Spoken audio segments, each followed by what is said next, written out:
Good afternoon class. मेरे ख्याल से आप सब लोग एटलस लाए होंगे, शायद लाए कि नहीं? नहीं लाए? अच्छा,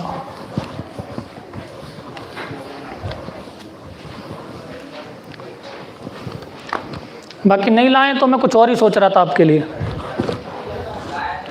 हाँ, तो अच्छी बात है। तो देखिए, सेम ऐसा ही आपको मिलेगा ऑक्सफोर्ड एटलस में, इसी तरीके से। तो कल हम लोगों ने शुरू किया था तो किसके बारे में? अमेरिका के बारे में, यही तो शुरू किया था।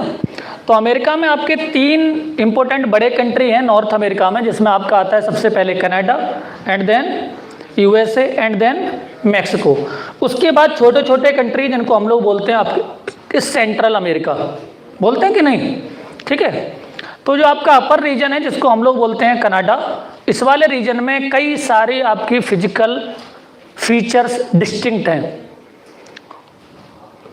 इसी में आपका नॉर्थ अमेरिका में पूरे वर्ल्ड का या पूरी पृथ्वी का सबसे बड़ा द्वीप जिसको हम लोग बोलते हैं ग्रीनलैंड, वो भी यहाँ पर है, इसी रीजन में।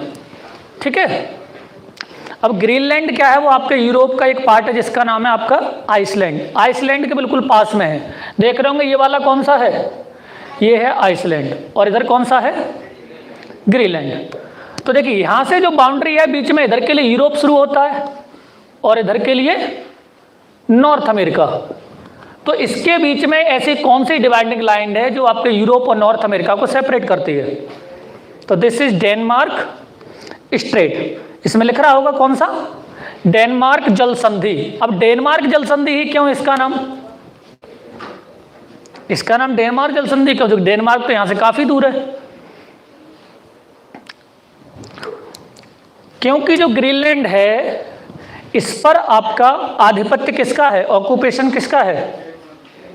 किसका है? डेनमार्क का।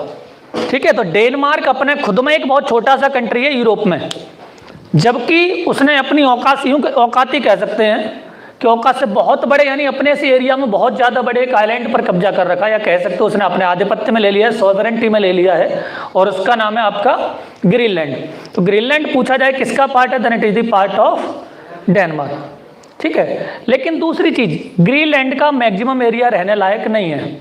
क्यों नहीं है? क्योंकि मैंने आपको एक लाइन बताई थी जिसका नाम है आपका 66.5 डिग्री, याद है कि नहीं?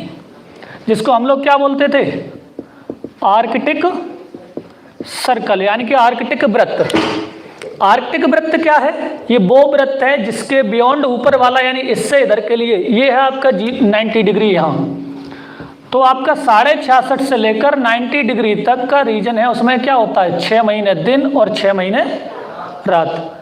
अब 6 महीने वाली जगह पर आपका आदमी कैसे रह लेगा दिन वाली रात, आपके रात वाली जगह पर? ठीक।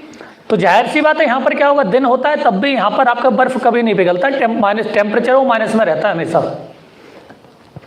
इसीलिए क्या है कि इसका मैक्सिमम पार्ट रहने के लायक नहीं है, यानी अनहैबिटेटेड है।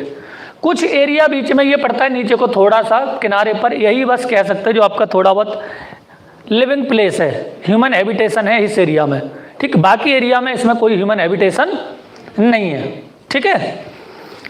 अब ग्रीनलैंड के बाद यहाँ पर आपके कई सारे बहुत छोटे छोटे आइलैंड्स आते हैं, और ये सारे के सारे छोटे बड़े आइलैंड्स मिलाकर, सारे के सारे मिलाकर किसके आते हैं? किसके पार्ट हैं? ये हैं सब कनाडा के पार्ट। ठीक है। कहाँ से? जैसे इसमें एक बड़ा आइलैंड है जिसका नाम है, क्या लिख रहा है इस पर? देख रहे होंगे इस पर लिख रहा होगा बैफिन आइलैंड, लिख रहा है कि नहीं? ठीक। तो ये क्या है? बैफिन आइलैंड आपका ग्रीनलैंड से अलग होता है किसके द्वारा? कौन सी जगह से? यहाँ पर एक स्ट्रेट, आपने देखा कि जब भी क्या होता है आपका, कोई 2 आइलैंड्स या कोई 2 बड़े आपके एरियाज सेपरेट होते हैं आपके वाटर चैनल के द्वारा, तो उसे हम लोग क्या बोलते हैं? जल संधि, स्ट्रेट। तो जैसे यहाँ पर जल संधि थी उसी तरीके से यहाँ पर भी जल संधि हो। जल संधि का नाम क्या है? डेविस। क्या नाम है? डेविस। एग्जाम में बहुत आती हैं आपके कुछ इंपॉर्टेंट आपकी जल संधियाँ हैं, आपकी स्ट्रेट्स हैं, वो एग्जाम में बहुत पूछी जाती है। इसमें ये कौन सी स्ट्रेट है? ये वाली है डेविस। इससे पहले इधर कौन सी थी? डेनमार्क। इसका मतलब डेनमार्क के ईस्ट में, ग्रीनलैंड के ईस्ट में डेनमार्क स्ट्रेट है और आपके साउथ वेस्ट में डेविस स्ट्रेट है। बात क्लियर? तो कह सकते हैं कि आपके ग्रीनलैंड को और कनाडा को जो सेपरेटिंग लाइन है बीच में, वो क्या है? वो डेविस स्ट्रेट है। कौन सी? Davis Strait. ठीक, अब इसी में एक आपकी बहुत बड़ी सी खाड़ी है जिसे हिंदी में कहते हैं आपकी हडसन की खाड़ी, और इंग्लिश में लिखा होगा हडसन बे। ठीक, हडसन बे। इस हडसन बे के अराउंड वाला ये पूरा पार्ट कौन सा है? ये पूरा पार्ट है कनाडा का। अब कनाडा में हमें पढ़ने लायक कौन कौन सी चीजें हैं, मतलब पूरे नॉर्थ अमेरिका में, तो नॉर्थ अमेरिका में 2-3 चीजें पढ़ेंगे। एक तो सबसे पहले कौन सी चीज, कुछ इंपोर्टेंट आइलैंड हैं वो, यानी कि द्वीप हैं वो। दूसरी चीज माउंटेन्स कुछ हैं जरूरी, यानी कि पहाड़, यानी पर्वत श्रृंखला। दूसरी चीज इसके अलावा और कौन सी चीज है? इसके अलावा हम लोग पढ़ते हैं कौन सा आपका, इसमें सबसे जरूरी चीज है वो क्या है? लेक्स, यानी कि झीलें। पूरे नॉर्थ अमेरिका में देख रहे होंगे आप, झील पर झील बहुत सारी हैं, इसमें कई सारी झील आपको दिखेंगी। और इसके अलावा इसमें कुछ इंपॉर्टेंट रिवर्स, यानी कि नदियां। ठीक, तो इसमें कुछ एक चीजें हम लोग आपके जानेंगे इनके बारे में। तो यहाँ पर आपके 2 इंपॉर्टेंट आइलैंड हम कह सकते हैं, एक है ग्रीनलैंड आइलैंड और एक है बैफिन आइलैंड। ठीक, यहाँ पर एक देखेंगे, आपको दिखेगा इसमें विक्टोरिया आइलैंड, आपके में दे रखा हो कहीं पर, तो दे रखा है नहीं, विक्टोरिया आइलैंड ये वाला होगा, देखो ये विक्टोरिया आइलैंड। ठीक, देखा? हाँ, अब एक चीज बताऊं, विक्टोरिया कहाँ की थी? ब्रिटेन की महारानी थी, लेकिन विक्टोरिया की महिमा आपको सातों महाद्वीपों में दिखेगी।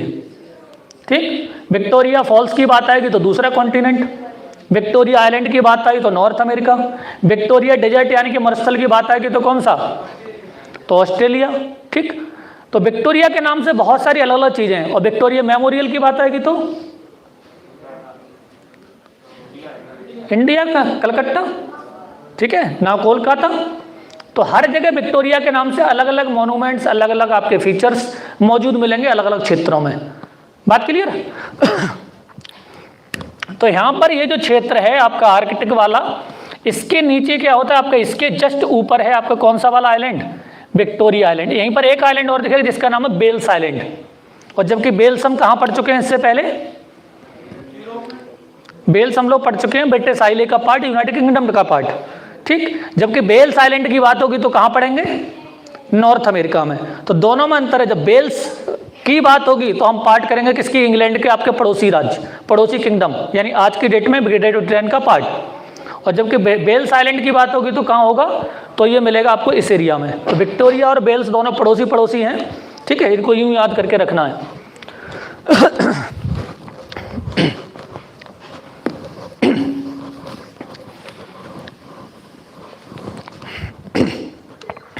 अब देखते हैं यहाँ पर माउंटेन रेंज। पानी ला दीजिए सरोज भाई, पानी। इस माउंटेन रेंज में यहाँ पर देखेंगे तो कल मैंने एक चीज बताई थी कि यहाँ से यहाँ तक जो आपकी माउंटेन रेंज पाई जाती है हम उसे क्या कहते हैं, क्या नाम देते हैं उसके लिए? उसके लिए बोलते हैं आपका वेस्टर्न कॉर्डिलेरा। क्या वर्ड दिया था? Western Cordillera. और कॉर्डिलेरा मीन्स क्या था? ये कौन सी भाषा का आपका शब्द है? स्पेनिश का, जिसका मतलब क्या था? काफी लंबी पर्वत श्रृंखला कोई हो तो उसे क्या बोलते हैं हम लोग? उसे बोलते हैं कॉर्डिलेरा। और अगर छोटी हो, रज्ज हो, उबड़ खाबड़ हो तो क्या बोलेंगे उसे स्पेनिश में? तो इसके लिए वर्ड आया था सियरा। ठीक, तो यहाँ पर वेस्टर्न कॉर्डिलेरा बहुत बड़ी आपकी पर्वत श्रृंखला है। वेस्टर्न कॉर्डिलेरा के अलावा यहाँ पर कई सारी माउंटेन रेंज है, यानी सबको मिलाकर वेस्टर्न कॉर्डिलेरा बोला गया। लेकिन यहाँ पर कई अलग अलग पर्वत श्रृंखलाएं हैं। उसमें सबसे ऊपर कौन सी आती है? देख रहे होंगे आपके बिल्कुल अलास्का के बिल्कुल नॉर्दर्न कोस्ट पर, जिसका नाम है आपका ब्रुक्स रेंज। दिख रहा है कि नहीं? Brooks range. यहाँ पर देखेंगे इसके नॉर्थ कोस्ट, आपके साउथ कोस्ट पर तो दिखेगा आपको अलास्का रेंज। इसका मतलब अलास्का में जैसे कि आपके टर्की में थी, टर्की में नॉर्थ में पॉन्टिक और साउथ में टॉरस, याद है कि नहीं? एनाटोलिया पठार। ऐसे ही यहाँ पर भी आपके नॉर्थ में कौन सी है? यहाँ पर है ब्रुक्स रेंज, और नीचे की ओर कौन सी है? Alaska range. अलास्का रेंज में से यहाँ पर एक चोंच की तरह का आकार निकला हुआ, इस तरीके से कई सारे आइलैंड्स हैं, और इस आइलैंड को बोला जाता है एलुसियन आइलैंड्स। ये आगे जिक्र आएगा जब इसको हम लोग पढ़ेंगे इंटरनेशनल डेडलाइन वगैरह तब। ठीक है, तो पानी ला दीजिए कैसे भी, किसी मरवा के दे दी। ठीक है, एलुसियन रेंज। बात क्लियर? दूसरी चीज, यहाँ पर एक आपकी माउंटेन रेंज है जिसका नाम है मैकिंजे रेंज। देखा कि नहीं? मैकिंजे क्यों? क्योंकि यहाँ पर जो आपकी नदी है, यहाँ से जो फ्लो कर जाती है उस नदी का नाम है मैकिंजे। ठीक, तो नदी और माउंटेन रेंज दोनों पड़ोस पड़ोस में है, पैरेलल हैं एक दूसरे के। नीचे आएंगे तो यहाँ पर मिलेगी आपको कोस्ट रेंज। इससे नीचे आएंगे तो यहाँ पर दिखेगी कैस्केड रेंज। और नीचे यहाँ पर देखेंगे तो एक छोटी वाली फिर से कोस्ट रेंज। तो कोस्ट रेंज पूरी क्या है आपकी, यहाँ से लेकर यहाँ तक पूरी बड़ी कोस्ट रेंज है, ये पूरी एक तरीके से है डिस्ट्रीब्यूटेड। तो 2 जगह मैप में लिखी होगी आपके ऑक्सफोर्ड में, ठीक, 2 जगह कोस्ट रेंज, बात क्लियर। जबकि यहाँ पर वाला जो रीजन है, यहाँ पर एक आपको और दिखेगी माउंटेन रेंज जिसका नाम है सियरा नेवादा। क्या इससे पहले कहीं आपने सुना था सियरा नेवादा? कहाँ पर? स्पेन में। तो सियरा मोरेना और सियरा नेवादा, वहां पर 2 ब्रांचेस थी, मतलब 2 माउंटेन रेंज थी सेम। यहीं पर एक आपकी ब्रांच इसका नाम है सियरा नेवादा, बात क्लियर। तो सियरा नेवादा 2 आपकी अलग अलग माउंटेन रेंज है, एक स्पेन में है और एक ठीक है नॉर्थ अमेरिका में, बात क्लियर, ठीक। इससे नीचे जाएंगे तो यहाँ पर आपको दिख रहा होगा कौन सा, यहाँ पर 2 डेजर्ट हैं इस एरिया में, 2 मरुस्थल हैं। एक है कौन सा, मोजेब डेजर्ट, और दूसरा है सोनोरन डेजर्ट। दिख रहा है कि नहीं? एक मोजेब डेजर्ट और दूसरा सोनोरन डेजर्ट। ये पूछे जाते हैं आपके बार बार कि कौन सा आपका मरुस्थल कहाँ। जैसे इंडिया की बात करेंगे तो थार डेजर्ट, अफ्रीका की बात करेंगे तो सहारा डेजर्ट, ठीक। ऐसे ही नॉर्थ अमेरिका की बात होगी तो क्या होगा, मोजेब डेजर्ट और सोनोरन डेजर्ट। और यहीं पर आपकी जो सोनोरन आपके मोजेब डेजर्ट है, यहाँ पर पूरी एक राज्य है, उस राज्य का बहुत ही फेमस है जिसका नाम है कैलिफोर्निया, ठीक। क्या नाम है? कैलिफोर्निया। कैलिफोर्निया काफ़ी प्रॉस्पेरस स्टेट है यूएस का। यहीं पर बहुत सारी रिसर्च एंड डेवलपमेंट आपकी लैब्स हैं, R&D लैब्स, काफ़ी वर्ल्ड वाइड फेमस कॉलेजेस हैं। और एक आपने सुनी होगी सिलिकॉन वैली। क्या होती है ये? जहाँ पर आपका सॉफ्टवेयर टेक्नोलॉजी, IT टेक्नोलॉजी बहुत डोमिनेंट हो। जैसे हम लोग बेंगलोर को बोलते हैं सिलिकॉन वैली ऑफ इंडिया, ठीक। तो कंपेयर यहीं से करते हैं। तो ये सारी की सारी क्या है, यहाँ पर इसी आपकी जगह पर है, ठीक। अब ये जो जगह है यहाँ पर मोजेब डेजर्ट है, इसके नीचे एक और कैलिफोर्निया है, कैलिफोर्निया। तो कैलिफोर्निया 2 हैं, याद रखना है। एक है USA में और दूसरी यहाँ से एक नया देश शुरू हो जाता है जिसका नाम है क्या, मैक्सिको। तो ये वाली कौन सी है, ये है आपकी मैक्सिकन कैलिफोर्निया, ठीक। और चूंकि क्या है ये 3 तरफ से वाटर से कवर्ड है, क्योंकि इधर के लिए क्या है, गल्फ है कैलिफोर्निया के, इधर भी पानी, तो क्या हो गया ये क्या हो गई, ये हो गया पेनिनसुला यानी कि प्रायद्वीप। तो कैलिफोर्निया का प्रायद्वीप, ठीक, बात क्लियर, कोई डाउट? तो देखिए एक सवाल आपका पूछ लिया था, जैसे पहले भी आया था, USA वाला ऊपर वाला, ये मोजेब डेजर्ट के ऊपर, ठीक है। तो यहाँ पर एक चीज आपने पहले ही पूछा था कि जो सोनोरन डेजर्ट है वो कैलिफोर्नियन गल्फ के किस कोस्ट पर है, यानी किस दिशा में है, कौन सी दिशा में, देखकर बताइए। इसमें सिंपल सी क्लियर सी बात है, गल्फ ऑफ कैलिफोर्निया कौन सी, ये वाली है, तो इसके कौन से डिस्ट्रिक्ट में है, तो ईस्ट डायरेक्शन में, बात क्लियर। और कैलिफोर्निया की खाड़ी सोनोरन डेजर्ट के किस डायरेक्शन में है, वेस्ट कोस्ट पर, ठीक है। तो दोनों में ये रिलेशन हमें याद रखना है, ठीक है। आज कुछ ज्यादा पटाखे फोड़े जा रहे हैं इससे क्या है, अच्छा ऐसा भी कुछ है क्या, अब तो बंदी हो गया, ठीक है। यानी मेरी आवाज से ये भी हो सकता है, ठीक है। अब यहां पर आप देखेंगे एक चीज, ये 2 माउंटेन रेंज दिखेंगी आपको, ये मैक्सिको है, मैक्सिको के इस डायरेक्शन में और इस डायरेक्शन में, यानी कि आपके ईस्टर्न कोस्ट पर और वेस्टर्न कोस्ट पर। यहां पर लिखा होगा सियरा माद्रे, एक लिखा होगा आपका ऑक्सीडेंटल और दूसरा लिखा होगा ओरिएंटल। ओरिएंटल और ऑक्सीडेंटल में क्या डिफरेंस है, जो बायोलॉजी से कनेक्टेड है उनको मालूम होगा थोड़ा सा। ये ओरिएंटल और ऑक्सीडेंटल क्या होता है, पीछे की साइड ये ऑक्सीडेंटल है और फ्रंट की साइड ओरिएंटल है। तो आपकी आगे की तरफ है वो कौन सा है, ये ओरिएंटल है, और इसके वेस्टर्न कोस्ट पे वो क्या है, ऑक्सीडेंटल है। और इस माउंटेन रेंज का नाम क्या है, सियरा माद्रे, ठीक। तो सियरा माद्रे क्या है, माउंटेन रेंज। मैंने जैसे कि बताया कि सियरा वर्ड है वो कहाँ, स्पेनिश का है।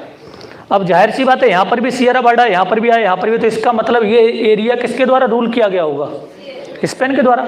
तो Mexico was a colony of Spain, ठीक। तो यहाँ पर 2 माउंटेन रेंज कौन कौन सी आपकी, सियरा माद्रे ओरिएंटल और Sierra Madre Occidental. Eastern coast पर कौन सी है, सियरा माद्रे ओरिएंटल, और वेस्टर्न कोस्ट पर सियरा माद्रे ऑक्सीडेंटल, ठीक है, इनको याद रखना है। अब इसके बाद देखिए यहां से पूरा ये तिकोना सा आकार है आपकी वाटर बॉडी का, और इस वाटर बॉडी को हम लोग बोलते हैं गल्फ ऑफ मैक्सिको, बहुत ही इंपॉर्टेंट आपकी है, ठीक। अब इस वाटर बॉडी के किनारे यहाँ पर पूरा एक और तिकोना सा जमीन का टुकड़ा निकला हुआ है आपका बाहर की ओर, और जमीन के टुकड़े को क्या बोलते हैं हम लोग, इस बोलते हैं, चूंकि पेनिनसुला है ये तीन तरफ से आपका वाटर से कवर्ड है, इसे बोलते हैं युकाटन पेनिनसुला। क्या बोलते हैं, युकाटन पेनिनसुला, बहुत ही फेमस है, ठीक। और यहाँ पर इसके देश आगे हमने कल भी जैसे डिस्कशन किया था जिसका नाम था क्यूबा, चीनी का कटोरा, ठीक है, शुगर बॉल। उस क्यूबा के और युकाटन पेनिनसुला के बीच में यहाँ पर एक वाटर बॉडी है और इसे क्या बोला जाता है, युकाटन चैनल। अभी चैनल क्या होता है,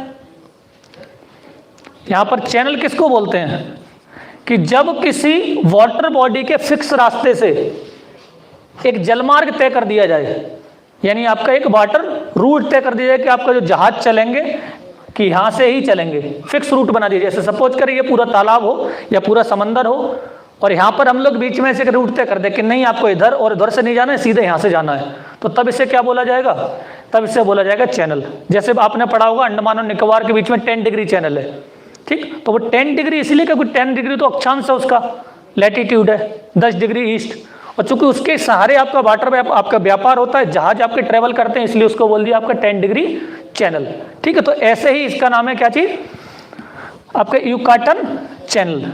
बात क्लियर।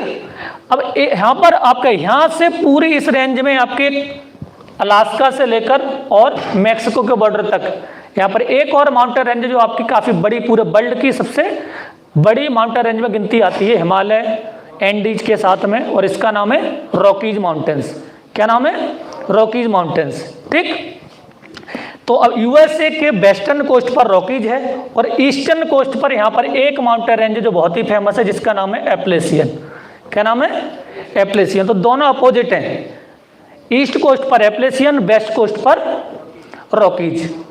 अब यहाँ पर आता कैसे, जनरली यहाँ पर क्वेश्चन जो बनता है वो आता है आपको सीक्वेंस लगाने के लिए नॉर्थ टू साउथ, सामान्यतः आपका ये सवाल मिलेगा, क्योंकि यहाँ पर सीक्वेंस लगाने के लिए यूपीएससी में इसकी सीक्वेंस लगाने वाले कई सारे क्वेश्चंस आते हैं, हर साल एका दुक्का जरूर मिलता है, ठीक। तो आपको एग्जैक्ट पोजीशन आपको याद रहेगी तो आसानी से कर लेंगे उसको। एक बार फिर से रिवाइज करते चलते चलते, सबसे ऊपर ब्रुक्स रेंज, नीचे Alaska range, then Mackenzie and then coast range, उसके बाद कैस्केड रेंज, इधर आ जाएंगे तो कौन सा आपका सियरा नेवादा, उसके बाद सियरा माद्रे ऑक्सीडेंटल, इसके फ्रंट में सियरा माद्रे ओरिएंटल, और आपके ईस्टर्न कोस्ट पर एप्लेसियन। बात क्लियर। तो ये यहाँ पर क्या थी, इंपॉर्टेंट माउंटेन रेंजेस थी। अब देखते हैं नेक्स्ट आपकी lakes. North America without lakes कुछ नहीं है। इस पूरे रीजन में बहुत सारी झीलें हैं और उन बहुत सारी झीलों में कुछ आपकी बहुत खास इंपॉर्टेंट लेक्स हैं, ठीक है। अब वो खास इंपॉर्टेंट लेक्स कौन कौन सी हैं देखिए, यहां से देख रहे होंगे, यहां से पूरा ये रीजन है आपकी, बाउंड्री डिसाइड होती है किसकी, इस पूरे रीजन से यहां पर बाउंड्री डिसाइड होती है कनाडा और यूएसए की।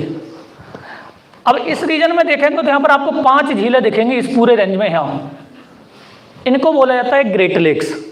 इन 5 झीलों में आपका सीक्वेंस कई बार आया है, यूपीएससी का पैट क्वेश्चंस में से एक है, मतलब आपके सिविल एग्जाम में। तो इस साइड से देखना शुरू करेंगे किधर से, ये है वेस्ट डायरेक्शन, ये है ईस्ट डायरेक्शन, ठीक। तो जो बॉर्डर लाइन पर पड़ती है सब 5 लेक्स में कौन कौन सी सबसे पहले देखेंगे तो आपको दिखेगी लेक सुपीरियर, दिख रही है कि नहीं। लेक सुपीरियर से आगे बढ़ेंगे तो यहाँ पर दिखेगी लेक मिशिगन, उससे आगे बढ़ेंगे तो लेक ह्यूरॉन, उससे आगे बढ़ेंगे तो लेक एरी, और उससे आगे बढ़ेंगे तो लेक ऑन्टेरियो, ठीक। यूपीएससी के प्रीवियस ईयर में एक सवाल पूछा था कि which of the following lakes does not demarcates boundary between Canada and USA, ये निम्नोक्त में से कौन सी झील यूएसए और कनाडा के मध्य सीमा निर्धारण नहीं करती है। तो 5 आपके नाम है, इसमें से 5 में कौन सी नहीं करती है, ठीक है। गौर से देखिए सही से, ठीक, कौन सी नहीं करती, सभी लोगों के लिए सवाल है ये कि कौन सी नहीं करती है, ठीक। सुपीरियर में से आता है, इधर के लिए फिर झील में चला जाता है, फिर यहाँ पर बाउंड्री ऐसे हो जाती है, फिर ऐसे हो जाती है, तो कौन सी बच गई इस डायरेक्शन में पूरी टोटली, ये बच गई आपकी लेक मिशिगन।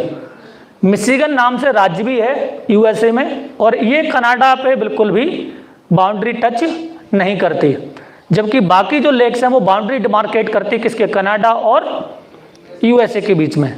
बात क्लियर?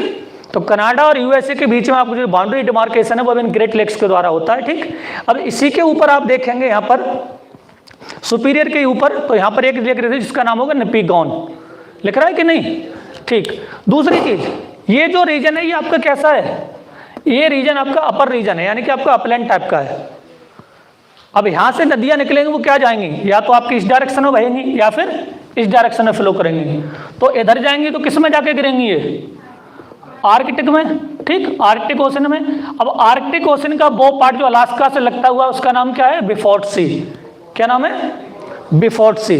ठीक, तो कुछ तो जाएंगे बिफोर्ड सी की तरफ, या फिर कुछ जाएंगे हडसन खाड़ी की तरफ, या फिर कुछ जाएंगे गल्फ ऑफ मैक्सिको की तरफ। तो जनरली यहाँ पर 3 डायरेक्शन है, यानी कि 3 माउथ आपके बेसिन बनते हैं नदियों के। कौन कौन से, अगर नॉर्थम फ्लो करे तो बिफोर्ड सी, या फिर आपका हडसन बे। ठीक, या फिर अगर आपके फ्लो करते हैं कहां पर, साउथ की तरफ फ्लो करेंगे तो आपको गल्फ ऑफ मैक्सिको। एक नदी ऐसी जो आपके इनमें से ना गिरकर कहां जाकर गिरती है, गल्फ ऑफ कैलिफोर्निया में। अभी बात करेंगे उसके बारे में। ठीक, तो पहले झील के बारे में देख लेते हैं। तो झील कौन कौन सी है, देखिए यहाँ पर तो 5 झील तो वो हैं जो आपके इसके बॉर्डर इलाके में है। इसके अलावा कनाडा में कई सारी झीलें हैं। आप देख रहे होंगे यहाँ से आपकी क्या होती है, कई सारी पूरी रेंज में यहाँ पर कई सारी झील दिखेंगी। किधर से, इनको हमें देखना किससे, साउथ टू नॉर्थ। ठीक, उसमें सबसे पहले देखिए बॉर्डर इलाके से कौन सी नीचे दिख रही होगी, लेक रेनडियर। देखिए कि नहीं एटलस में, लेक रेनडियर बिल्कुल यहाँ पर, ये बॉर्डर जहाँ मैंने एस लिखा है बिल्कुल इसके नीचे दिख रही है कि नहीं, लेक रेनडियर। रेनडियर से ऊपर बढ़ेंगे तो यहाँ पर लिख रहा होगा अथावास्का।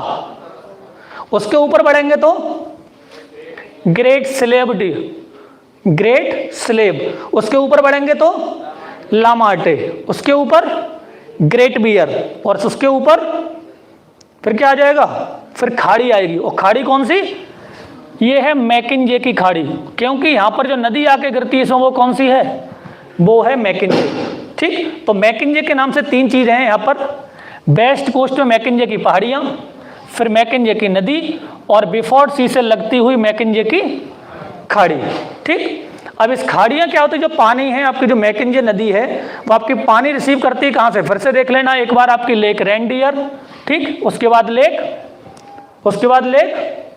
अथावास्का, उसके बाद लेक ग्रेट स्लेव, उसके बाद लेक लामार्टे, उसके बाद लेक ग्रेट स्लेव, उसके बाद मैकिंजे की खाड़ी। तो यहां पर ग्रेट स्लेव और रेनडियर, यहां पर ग्रेट क्यों लगा रहे हैं इसके आगे, ग्रेट बियर ग्रेट स्लेव। हाँ बिल्कुल, जहां पर ग्रेट शब्द जुड़ा हुआ हो तो समझ जाइए किसका उपनिवेश है वो। अंग्रेजों को आदत थी हर चीज में ग्रेट लगाने की। ठीक है, उन्होंने अपने एम्पायर का नाम भी रखा था ग्रेट ब्रिटिश एम्पायर, रखा था कि नहीं? हाँ, तो नाम भी लगाते थे ग्रेट विक्टोरिया। तो उसका कुछ प्रभाव हमारे यहाँ पर भी आ गया, तो हमारे यहाँ पर भी कहते थे महान श्री 1008 नाम जोड़ देते हैं आगे। ठीक है, ठीक है, थैंक यू। तो हमारे यहाँ पर भी वो असर कर गया है। 200-250 सालों में अंग्रेज गुलाम हमारे ऊपर शासन करके गए, तो कुछ तो डीएनए में परिवर्तन आएगा ही। ठीक है, तो ये क्या है कि आपके ये वाले जो रीजन है जहाँ पर, चूंकि उस समय जो स्लेवरी थी यानी कि गुलाम बनाने की प्रथा थी वो बहुत ज़्यादा डोमिनेंट थी। अफ्रीका से जो काले लोग थे वो पकड़ लिए जाते थे यूरोपियंस के द्वारा जानवरों की तरह, और जहाज़ों में लादकर उनके इंटरनेशनल मार्केट में लाया जाता था, और फिर उनकी बोली लगती थी उनकी एज के हिसाब से, उनकी फिजिकल यानी कि आपकी स्ट्रांगनेस के हिसाब से। और खरीदार कौन थे, ये कंट्रीज, इनको बोलते थे British colony. Boston T party, उसके बाद इनकी पार्टी खत्म हो गई। ठीक, तभी आपके बाद में बात बढ़ा। तो यहाँ पर क्या था, ये ब्रिटिश उपनिवेश थे ये सारे। और कौन खरीदता था, कुछ यूरोपियन कंट्रीज और कुछ आपके अरेबिक कंट्रीज। तो अरब के जो शेख थे कुछ उस एरिया में आपके गुलाम खरीदे जाते थे, और बाकी आपके इस एरिया में, और कुछ आपके मिलते थे कहाँ, कुछ यूरोपियन कंट्री में खरीद लेते थे। और ये सारे आते कहाँ से थे, ये सारे नीग्रो प्रजाति के जो लोग थे, जिनको आज नीग्रो को एज ए ऑफेंस वर्ड माना जाता है, निग्रोटो स्पीसीज। कहाँ से, अफ्रीका, आपके अफ्रीका के जंगलों से। आपने पढ़ा होगा अफ्रीका में एक जगह है घाना और टोगो बेनिन, ये वो एरिया था जहाँ से बेल्जियम ने सबसे ज़्यादा आपके रूल किया था, उस एरिया से आपको पूरा बांट लिया था इस एरिया को। बात करेंगे इस सब के बारे में, ठीक है। तो जो ग्रेट स्लेवरी थी वो ख़त्म कब हुई? अब्राहम लिंकन का नाम सुना होगा, ठीक। वही व्यक्ति थे जिन्होंने स्लेवरी को एज ए कानूनन जुर्म किया था। इसीलिए नॉर्थ अमेरिका और साथ आपके जो अमेरिका है उसके स्टेट्स में लड़ाई होगी आपस में। कुछ स्टेट, यहाँ के 50 राज्य हैं इस समय वर्तमान, जैसे हमारे यहाँ पर कितने राज्य हैं, ठीक, 28 और 8 मिलाकर, ठीक है। तो इनको मिलाकर क्या है आपके टोटल स्टेट हैं, उनको मिला दे, ऐसे ही वहाँ पर आपके 50 राज्य हैं। तो जो 50 राज्य हैं उस समय 50 नहीं तो उस समय कम थे, उनमें आपस में बंटवारा हो गया। कुछ लोग समर्थक थे स्लेवरी के, कुछ लोग खिलाफ थे, तो वहाँ गृहयुद्ध जैसी नौबत आ गई थी। तो अब्राहम लिंकन के दौरान सबसे ज़्यादा आपके वहाँ गृहयुद्ध चला था यूएसए में, लेकिन फिर भी बंटवारा नहीं हुआ था उस जगह पर, ठीक है। तो इसलिए क्या है कि इनके सम्मान में कहिए या फिर इसी वजह से यहाँ पर क्या है ग्रेट स्लेव और ग्रेट बियर लेक रखी नाम रखा गया इस एरिया में, ठीक है। तो 5 आपकी वो लेक्स, ग्रेट लेक्स, और उसके ऊपर को फिर ये कई सारी लेक्स हैं जो आप मैकिन्जी के खाड़ी के बेसिन के किनारे किनारे हैं। इसको बोलते हैं मैकिन्जे बेसिन। अब बेसिन क्या होता है आपका, एक वर्ड आता है बार बार, नदी का बेसिन, यानी कि रिवर बेसिन या नदी द्रोणी क्या होती है, ठीक है। हाँ, कैचमेंट एरिया थोड़ी अलग चीज़ है। जैसे मान लेते हैं आपके इधर पहाड़ है कोई, यानी ये माउंटेन रेंज है, ठीक, इधर भी कोई माउंटेन रेंज है, बात क्लियर।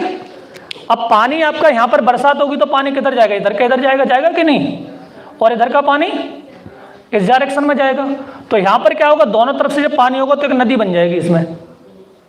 अब ये नदी क्या करेगी, अपने निकल के कहाँ चली जाएगी, जहाँ से जाना जो आपका सबसे लोएस्ट पॉइंट होगा कोई वाटर सोर्स, तो जितने एरिया का पानी ये रिसीव करेगी बरसात का, अब यहाँ से और इसके बीच में से क्या बोल दिया, रिवर बेसिन। क्या बोलेंगे, रिवर बेसिन। यानी जितने एरिया का बरसात का पानी किसी नदी में फ्लो होता है जाकर, उसमें सहायक नदियाँ भी इंक्लूडेड हैं। जैसे गंगा का आपका बेसिन की बात है, जैसे गंगा फ्लो होती है उत्तर प्रदेश से, लेकिन गंगा का बेसिन कहाँ पर है, हरियाणा में भी है, क्योंकि आपके यमुना का पानी आता है उसमें, ठीक, बात क्लियर। बाकी आपको और ज़्यादा पढ़ेंगे इस सब के बारे में, और ज़्यादा जानेंगे।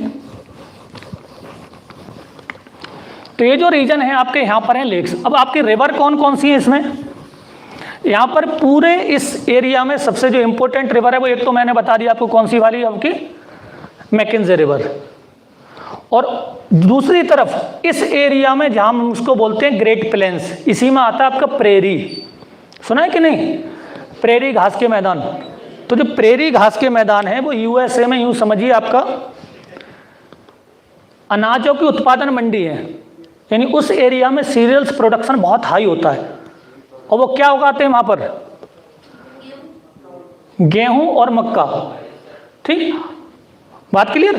और मक्का कौन से रंग की, हमारे यहाँ तो पीली निकलती है सब, इनके यहाँ पर रंग बिरंगी उगाई जाती है, ठीक, कुछ पीली होगी, कुछ हरी होगी, कुछ गुलाबी रंग की, कुछ लाल रंग की, कुछ नीले रंग की, कलरफुल।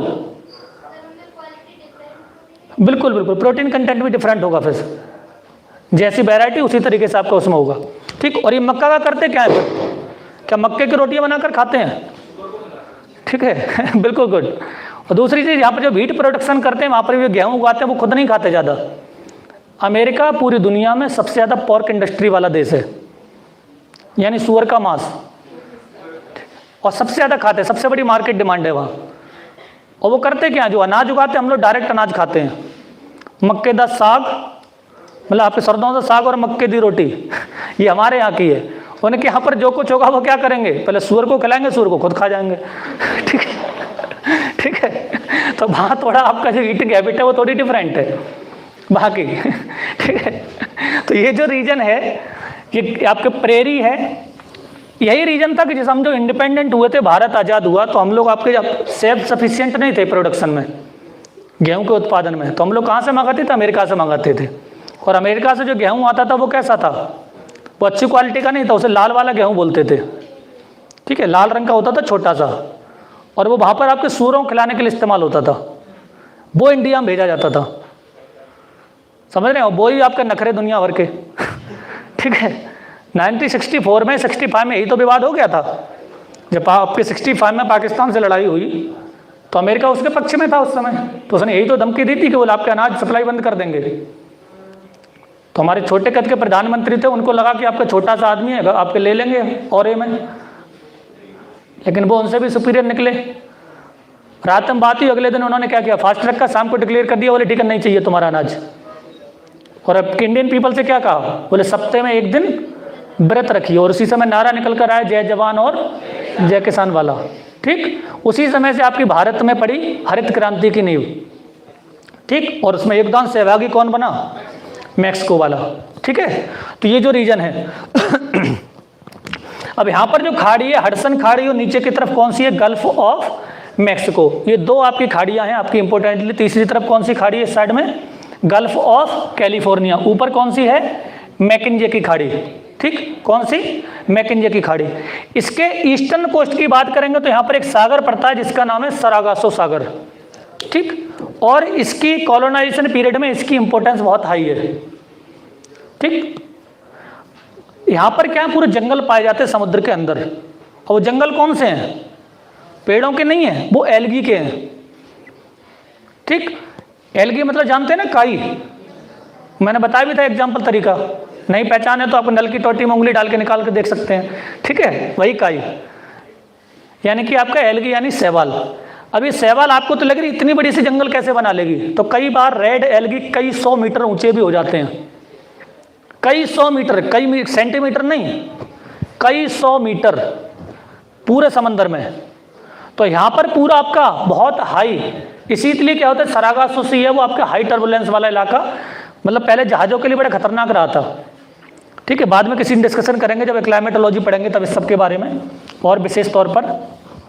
ठीक है, यहाँ पर एक जगह है कनाडा के इस एरिया में यहाँ, जिसका नाम है नोवा स्कोटिया। यहाँ पर एक प्रांत है बिल्कुल देखेंगे ईस्टर्न कोस्ट पर, जहाँ पर आपकी सेंट लॉरेंस रिवर आके गिरती है, ये वाली दिखा कि नहीं। नोवा स्कोटिया आपके क्या है, ये एक वो जगह है जहाँ पर जो आपके जो ज्वार होता है, ज्वार जानती हैं सभी। ठीक है, टाइड्स, जब आपकी ग्रेविटी की वजह से गुरुत्वाकर्षण बल के कारण पानी समुद्र का ऊपर उठ जाता है, तो हमारे यहाँ पर ही समुद्रों पर ज्वार आता है। हमारे यहाँ पर सबसे ऊंचा आता है द्वारका के निकट, ओखा में। अब द्वारका कहाँ पर है, ये गुजरात में।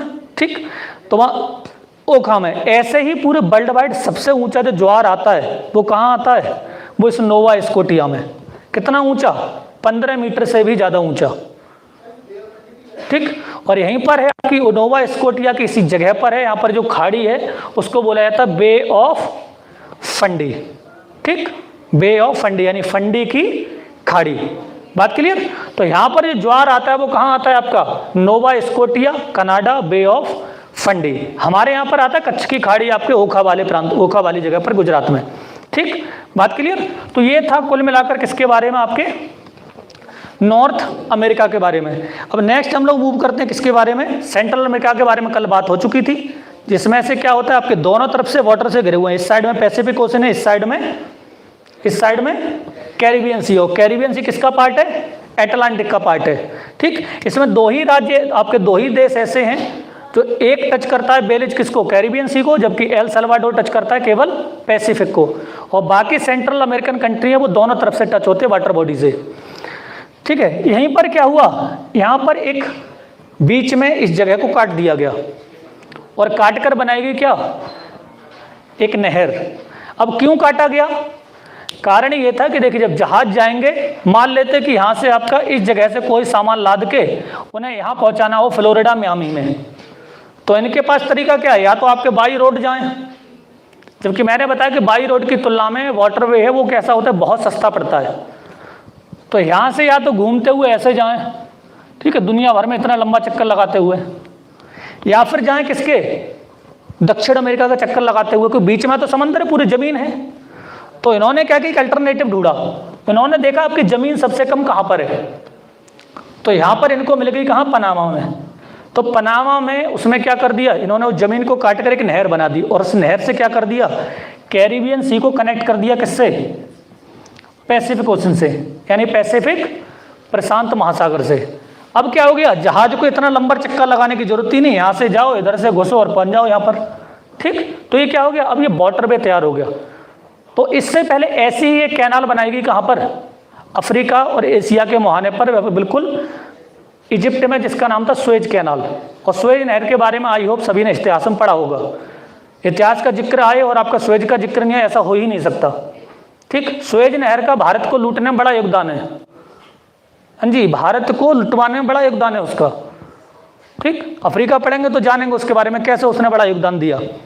ठीक है, तो ये जो रीजन है कौन सा आपका, पनामा कैनाल। तो पनामा कैनाल किस किस को कनेक्ट करती है, पैसिफिक टू कैरिबियन सी। ठीक है, बात क्लियर। अब नेक्स्ट आते हैं, हम लोग पढ़ते हैं किसके बारे में, आपके साउथ अमेरिका। इसमें कोई डाउट नॉर्थ अमेरिका में?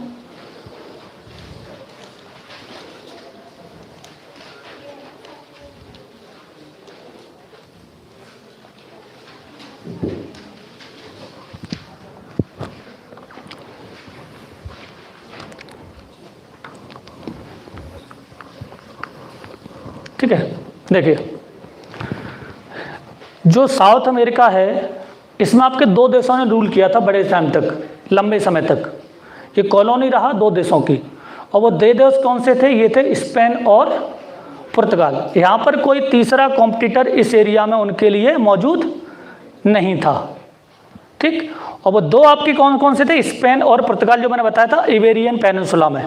ठीक, इस इबेरियन पेनिनसुला वाले पार्ट में यहाँ पर उन लोगों ने जो रूल किया उससे पहले क्या था, उन्होंने इसको, ये वाला जो अपर रीजन है ये वेस्ट इंडीज वाला रीजन है। तो जब वो यहाँ पर आए तो वो वेस्ट इंडीज मान के ही आए, इसको इंडिया मानकर घुसे थे। तो उन्होंने यही सोचा कि ये जगह है वो कौन सी है, वो इंडिया है। ठीक, इसी वजह से, धोखे की वजह से यहाँ पर पहुँचे। तो जो नॉर्थ अमेरिका, जो साउथ अमेरिका है वो आपके चारों तरफ से वाटर से घिरा हुआ है, चारों तरफ से। सिर्फ थोड़ी सी एक लैंड स्ट्रिप है जो इसको कनेक्ट करती है किससे, नॉर्थ अमेरिका से। और जब कोई आपकी जमीन पतला सा टुकड़ा कनेक्ट करे दो बड़े वाटर आपके भूखंडों को, तो उसे क्या बोला जाता है, तो हम इसे बोलते हैं इस्थमस। क्या बोलते हैं, इस्थमस, यानी कि स्थल संधि या फिर स्थल डमरू मध्य। और स्थल डमरू मध्य कौन सा, ये वाला, ये है आपका पनामा स्थल डमरू मध्य या पनामा स्थल संधि। अब स्थल संधि को भी काट के क्या बना दिया यहाँ पर, अब दिया यहाँ से काट, ऐसे अभी रास्ता तैयार हो गया। कहने का मतलब है अब जमीन आपस में जुड़ी हुई नहीं है। बात क्लियर। तो नेचुरली ये क्या था, ये इस्थमस था, नेचुरली स्थल खंडी आपका स्थल संधि था। लेकिन हमने आर्टिफिशियली आपके बिजनेस को, व्यापार को बढ़ावा देने के लिए, ट्रेडिंग के लिए इसे क्या कर दिया, इसे काट के दो टुकड़े कर दिए। वो दो टुकड़े कौन से हो गए इसके, अब इसके दो पार्ट हो गए। इसलिए अब ये स्थल संधि से घटकर क्या रह गया, अब ये क्या बन गया, अब ये हो गया जल संधि। बात क्लियर। अब कौन सा देश है जो इससे कनेक्टेड है डायरेक्टली, तो सिर्फ एक देश है, उसका नाम है आपका कोलंबिया। क्या नाम है, कोलंबिया। तो कोलंबस के नाम से, क्योंकि अमेरिका की जो खोज थी वो किसने की थी, कोलंबस ही पहुंचा था, तो उसी के आपके ऑनर में कह सकते हैं। यहाँ पर आपको कौन सा देश है, ये है कोलंबिया। तो कोलंबिया एकमात्र देश है पूरे साउथ अमेरिका में जो किससे कनेक्टेड है, जो नॉर्थ अमेरिका से, सेंट्रल अमेरिका के पनामा से कनेक्टेड है। बाकी और कोई देश किसी से कनेक्टेड नहीं है। यहाँ का जो सबसे बड़ा देश है वो है ब्राजील। ठीक, ब्राजील क्या है आपका, सभी ने सुना होगा इसके बारे में। ठीक, क्यों सुना है, क्यों सुना है इसके बारे में, कॉफी प्रोडक्शन, ठीक, चोको प्रोडक्शन, चॉकलेट, उनके बिना तो बनेगी नहीं। ठीक, तो जानते होंगे आपका टेडी बियर वगैरह सभी दिए थे उस समय। ठीक है, तो जो चॉकलेट प्रोडक्शन है वो उसका आपका समझिए ब्राजील के तो अहम योगदान का हो ही नहीं सकता इसमें। ठीक है, दूसरी चीज ब्राजील इसलिए भी सुना हो क्योंकि आपके 7 बड़े कंट्रीज में इसकी गिनती आती है। पहले पर रसिया, दूसरे पर कनाडा, तीसरे पर चाइना, चौथे पर यूएसए, 5वें पर ब्राजील। और एक और रीजन है ब्राजील के फेमस होने का, ब्राजील में दुनिया के लंग्स कहे जाने वाले, यानी दुनिया के फेफड़े कहे जाने वाले यहाँ पर बहुत बड़े घने जंगल है। और घने जंगलों क्या कहते हैं, अमेजोन फॉरेस्ट। अमेजन वो वाला नहीं, पोर्टल नहीं, अमेजन फॉरेस्ट। ठीक, दूसरी चीज, इस अमेजन फॉरेस्ट में दुनिया की सबसे विचित्र चीज या कह सकते हैं जो खलनायक बना के पेश की गई वो भी पाई जाती है, और उसका नाम है एनाकोंडा। देखा ही होगा सभी ने, देखा है, सर तो ऐसे ला रहे जैसे रोज तुम्हारे बगल में आके निकल के जाता है। ठीक है, मूवीज में देखा होगा। ठीक है, एनाकोंडा। एनाकोंडा क्या है, एक सांप यानी कि अजगर है एक, और वो सिर्फ कहाँ मिलता है, अमेजन फॉरेस्ट में। हॉलीवुड की मूवीज में देखा होगा क्या, जिस तरह ये दिखाया जाता है शाकाहारी, बहुत ही एग्रेसिव, क्या ऐसे ही होता है एनाकोंडा। क्या ऐसा ही होता है? ठीक है, ऐसा बिल्कुल नहीं होता।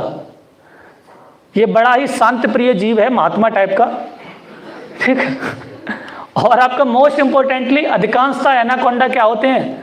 ये शाकाहारी होते हैं। हाँ जी, जबकि हॉलीवुड मूवी में दिखाते कि जैसे आदमी को देखे तंत्र लपक के खा ले यही तो दिखाया है, ठीक। तो किसी को महात्मा दिखाने के लिए विलेन तो बनाना ही पड़ता है। तो हॉलीवुड ने क्या किया, इंसान को महात्मा दिखाने के लिए एनाकोंडा को विलेन बना दिया, जबकि ठीक उल्टा है इसका। सबसे बड़ा विलेन कौन है? ठीक है, प्रेम चोपड़ा। ठीक है, चलिए देखिए। तो देखिए, तो जो आपका ब्राजील इलाका है ये वाला, इस पूरे एरिया में यहाँ पर आपकी बहुत बड़ी नदी है जिसका नाम है आपका अमेज़न।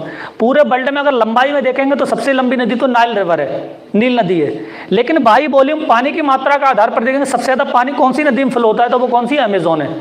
और इसी अमेज़न के किनारे वाले एरिया पर पाए जाते हैं जंगल, जिनको बोलते हैं बरसावन यानी कि रेन फॉरेस्ट, और वो रेन फॉरेस्ट इसी एरिया में है। ब्राजील नॉर्थ अमेरिका का वो कंट्री है, सॉरी साउथ अमेरिका का, जिससे कि आपको जितने कंट्री आपके साउथ अमेरिका में हैं उन दो को छोड़कर सबसे बाउंड्री शेयर करता है। यानी इसकी बाउंड्री केवल दो को छोड़कर सबसे शेयर होती है। और वो दो देश कौन कौन से हैं? एक देख रहे होंगे आपका चिले, ठीक, या चिली, जैसा इसका नाम वैसे इसका आकार भी है। चिली मतलब, हाँ बस, ठीक। तो उसी तरीके से आकार भी देख रहे होंगे बिल्कुल उसी की तरह, स्लिम ट्रिम, ठीक। दूसरी तरफ एक और कंट्री जो उससे बाउंड्री टच नहीं करता, वो कौन सा है? इक्वाडोर। इक्वाडोर नाम को ऐसे याद रखना है क्योंकि यहाँ से कौन सी लाइन पास होती है? इक्वेटर पास होती है। तो इक्वेटर, इक्वाडोर, ठीक। तो दो कंट्री जो ब्राजील से बाउंड्री शेयर नहीं करते साउथ अमेरिका के, वो कौन कौन से हैं? एक है इक्वाडोर और दूसरा है चिले, ठीक। दूसरी चीज, पूरे साउथ अमेरिका में दो ही कंट्री हैं जो लैंडलॉक्ड हैं। नॉर्थ अमेरिका में कोई कंट्री लैंडलॉक्ड नहीं है, साउथ अमेरिका में सिर्फ दो कंट्री लैंडलॉक्ड है। यूरोप में लैंडलॉक्ड कंट्री बहुत हैं, एशिया के हमने जाने ही थे, ठीक है।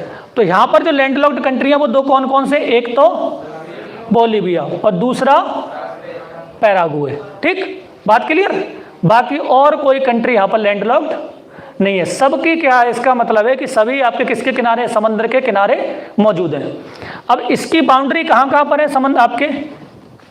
तो नॉर्थ आपके साउथ अमेरिका के ईस्ट में कौन सा सागर है? कौन सा है? एटलांटिक, यानी कि अंध महासागर। कौन सा है? अंध महासागर। अब अंध महासागर को हम लोग क्या करते हैं, जो इक्वेटर है उससे आपके डिवाइड कर देते हैं। अपर वाला पार्ट बोल देंगे नॉर्थ अटलांटिक और नीचे वाला पार्ट साउथ अटलांटिक। इसके पश्चिमी किनारे पर कौन सा है? यहाँ पर है पैसिफिक ओशन। अब चूंकि इक्वेटर के नीचे है तो इसे क्या बोल देंगे? South Pacific ocean. बात क्लियर? इसके नॉर्थ डायरेक्शन में क्या है? यहाँ पर है कैरिबियन सी या कैरिबियन सागर। इसके साउथ में क्या है? यहाँ पर इसके साउथ में आता है सदर्न ओशियन यानी कि दक्षिणी महासागर, यानी कि अंटार्कटिक महासागर। बात क्लियर? अंटार्कटिक महासागर, ठीक है। दूसरी चीज, ये वो कॉन्टिनेंट है, इसका मैक्सिमम पार्ट किस में आता है? कौन से में? सदर्न हेमिस्फीयर में या फिर नॉर्दर्न हेमिस्फीयर में? ये इसका मैक्सिमम पार्ट आता है आपके सदर्न हेमिस्फीयर में, ठीक है। अब एक तरफ से यहाँ पर हम कंट्री को आपके डिवाइड करेंगे। सबसे बड़ा कंट्री यहाँ पर ब्राजील, ठीक। ब्राजील के हम लोग जाएंगे किस डायरेक्शन में? नॉर्थ में। तो यहाँ पर कंट्री मिलेगी जिसका नाम, क्या नाम लिखा है? क्या नाम लिखा है यहाँ पर? यहाँ पर तीन छोटे छोटे कंट्री दिख रहे होंगे, सूरीनाम, गुआना और फ्रेंच गुआना। दिख रहे हैं कि नहीं? ठीक, सूरीनाम, गुआना और फ्रेंच गुआना। अब ये फ्रेंच गुआना क्या है ये? ठीक, ये जो एरिया है क्या हुआ? ये आपका फ्रांस का पार्ट है। फ्रांस ने क्या किया, इस एरिया में आके पहले कॉलोनी बसाई। बाद में जब सारे सेकेंड वर्ल्ड वॉर के बाद दुनिया के सारे देश स्वतंत्र होने लगे तो यहाँ के लोगों ने भी आपको स्वतंत्रता का बिगुल फूका। जब यहाँ के लोगों ने बिगुल फूका स्वतंत्रता का, तो क्या कहा? तो इनके सामने आपके जो फ्रेंच जो आपके एडमिनिस्ट्रेशन था उसने दो ऑप्शन रखे। बोले या तो तुम सॉवरेन कंट्री बन के क्या हो जाए, हमसे अलग हो जाए, बात खत्म हो जाएगी, यानी स्वतंत्र राष्ट्र बन जाओ, बिल्कुल जैसे इंडिया की तरह। हमारा ब्रिटेन से आज की डेट में कोई लेना देना नहीं है। दूसरा इनके सामने एक और ऑप्शन रखा, बोले आप अपना देश मानिए किसको, फ्रांस को। ठीक, अब इससे आपको दो फायदे होंगे। जब फ्रांस को देश मानेंगे तो नागरिकता किसकी मिलेगी इन्हें, फ्रांस की। तो बोले यहां पर रहोगे ये भी तुम्हारा देश, और यूरोप में फ्रांस चले जाओ वो भी तुम्हारा देश, और अधिकार होंगे वो हर जगह कैसे होंगे, बराबर होंगे। ठीक, तो कॉलोनी से इसका स्टेज हटाकर क्या कर दिया, एक प्रांत की तरह, एक राज्य की तरह मान लिया गया इसको। और चूंकि एडमिनिस्ट्रेशन अभी भी किसका है, फ्रांस का है, तो यहाँ के जो लोगों फ्रेंच ही नागरिक कहलाते हैं। इन्हें गिनी नागरिक नहीं कहते हम लोग, क्या बोलते हैं, गुआना नागरिक नहीं कहते, इन्हें क्या बोलते हैं, फ्रेंच नेशनल्स। ठीक है, तो यहाँ के लोग जाकर आपके खेलते हैं। फ्रांस में तो देखा होगा फुटबॉल टीम में, ज्यादातर यूरोपियन कंट्रीज की फुटबॉल टीम में कौन खेलते हैं, अधिकांश लैटिन अमेरिकन मिलेंगे आपको। ठीक, चाहे फ्रांस की हो, चाहे जर्मनी की हो, चाहे इटली की हो, ठीक, कोई सी कंट्री देखिए, क्योंकि वो इन्हीं नेशनल्स के हैं। ठीक है, तो अब देखिए फ्रांस कहाँ इधर और ये कहाँ इधर, बीच में कौन सा पड़ गया, नॉर्थ अटलांटिक सी। तो ऐसे में ये क्या होगी, फ्रांस की कौन सी टेरिटरी, कौन सी, ओवरसीज टेरिटरी हुई कि नहीं। ठीक, तो ये क्या हो गया आपका ओवरसीज क्षेत्र, किसका, फ्रांस का। इसके बाद यहां पर कंट्री देखेंगे तो यहां पर कौन सी है, ये होगी सूरीनाम। ठीक, सूरीनाम वो कंट्री जिसमें इंडियन ओरिजिन के लोगों की संख्या ठीक ठाक है। यानी कहने का मतलब है सूरीनाम में इंडियंस की, यानी इंडियन जो आपके इंडियन मूल के जो लोग हैं, इंडियन ओरिजिन के पीपल है, आपकी जो जनसंख्या है वहाँ की, उनकी आपकी परसेंटेज इतनी है कि यहाँ के लोग आपके सीधे प्रशासन में भागीदार बनते हैं। यहाँ राष्ट्रपति, प्रधानमंत्री, ठीक, प्रशासन इंडियंस के हाथ में भी आता है। और वो तभी आ सकता है कि वो लोकतंत्र है, तो जाहिर सी बात है क्या होगा यहाँ पर, जब परसेंटेज ज़्यादा हो, वोटिंग राइट्स ज़्यादा हो। ठीक, थोड़े दिन पहले ही आपके सूरीनाम के बारे में आपने पढ़ा होगा, इंडियन ओरिजिन के आपके यहाँ पर चुने गए थे नेता। ठीक है, तो कुछ कंट्री पूरे वर्ल्ड वाइड जहाँ पर इंडियन ओरिजिन के लोगों की परसेंटेज ठीक ठाक है और वो डायरेक्टली पार्टिसिपेशन करते हैं किसमें, बाकी गवर्नमेंट में। उनमें सबसे पहले नंबर पर आता है कौन सा कंट्री, मॉरिशस। ठीक, उसके बाद कौन सा आता है, सेशेल्स। ठीक, तो इसको शेख चिल्ली नहीं पढ़ना है, सेशेल्स। ठीक है, और ये दोनों कहाँ पर हैं, ये मेडागास्कर के आपके पास में है, इंडियन ओशन में। ठीक है, और कौन से कंट्री, और वेस्ट इंडीज का पूरा रीजन। आपने क्रिकेट टीम जब खेलती होगी तो देखा होगा इसमें आपके कई सारे नाम, दिनेश रामदीन, शिव नारायण चंद्रपॉल, ठीक, BS नायपॉल, पढ़े थे कि नहीं। ये सारे कौन लोग थे, ये लोग थे जिनके आपके पूर्वज इंडिया से गिरमिटिया मजदूर के रूप में बांध कर ले जाए गए। ठीक, समय के साथ क्या हुआ, आपके ये देश आपके स्वतंत्र हो गए, तो उनकी जो आपकी संतानें थी वो उसी देश की नागरिक बन गई। जनसंख्या ज़्यादा थी तो आपके डायरेक्टली क्या हुआ, उस देश के संरचना में, उसके विकास में योगदान देने लगे, वहाँ के नागरिक बन गए। ठीक है, BS नायपॉल का नाम सुना ही होगा आपने, ये फेमस राइटर। ठीक, तो वेस्ट इंडीज वाला। इसके अलावा सूरीनाम, इसके अलावा फिजी और कई सारे अफ्रीकन राष्ट्र। अफ्रीकन राष्ट्र कौन से, उनके बारे में बाद में जानेंगे। ये दोनों कहाँ पर हैं, इंडियन ओशन में। वेस्ट इंडीज वाला कैरिबियन सी में, सूरीनाम साउथ अमेरिका में। ठीक, फिजी पैसिफिक ओशन में है, कहाँ पर, इस डायरेक्शन में पड़ेगा, इधर न्यूजीलैंड के पास, अभी जानेंगे उसके बाद में। ठीक है, और अफ्रीका में कई सारे राष्ट्र, अफ्रीका पढ़ेंगे तो वहाँ पर बता दूंगा मैं। ये वो देश हैं जहाँ पर इंडियन ओरिजिन के लोगों की संख्या कैसी है, ठीक ठाक है। इतनी ठीक ठाक है कि वहाँ पर आपके क्या करते हैं, डायरेक्ट रूलिंग में पार्टिसिपेशन करते हैं, यानी शासक वर्ग में आपकी गिनती होती है उसमें। ठीक, जैसे मॉरिशस हम पता होगा कि वहाँ तो 3 पीढ़ियों से आपके हिंदुस्तानी हैं, वही आपके लगातार चले आ रहे हैं। क्या नाम है उनका, अनिरुद्ध जगन्नाथ, पढ़ा है कि नहीं, श्री अनिरुद्ध जगन्नाथ। वो लगातार वही आपके, उन्हीं के पिताजी जगन्नाथ थे, फिर अनिरुद्ध थे, उनके पिताजी एक और थे, तो 3 जनरेशन से लगातार वो आपके उसमें है, रूलिंग में है। ठीक है, तो जो सूरीनाम है, सूरीनाम के बाद आता है यहाँ पर कौन सा रीजन, इसके बाद इधर चलेंगे तो कौन सा, गुआना। ठीक, तो गुआना के बीच में, दोनों गुआना के बीच में कौन सा कंट्री है, सूरीनाम। एक तरफ फ्रेंच गुआना, एक तरफ गुआना।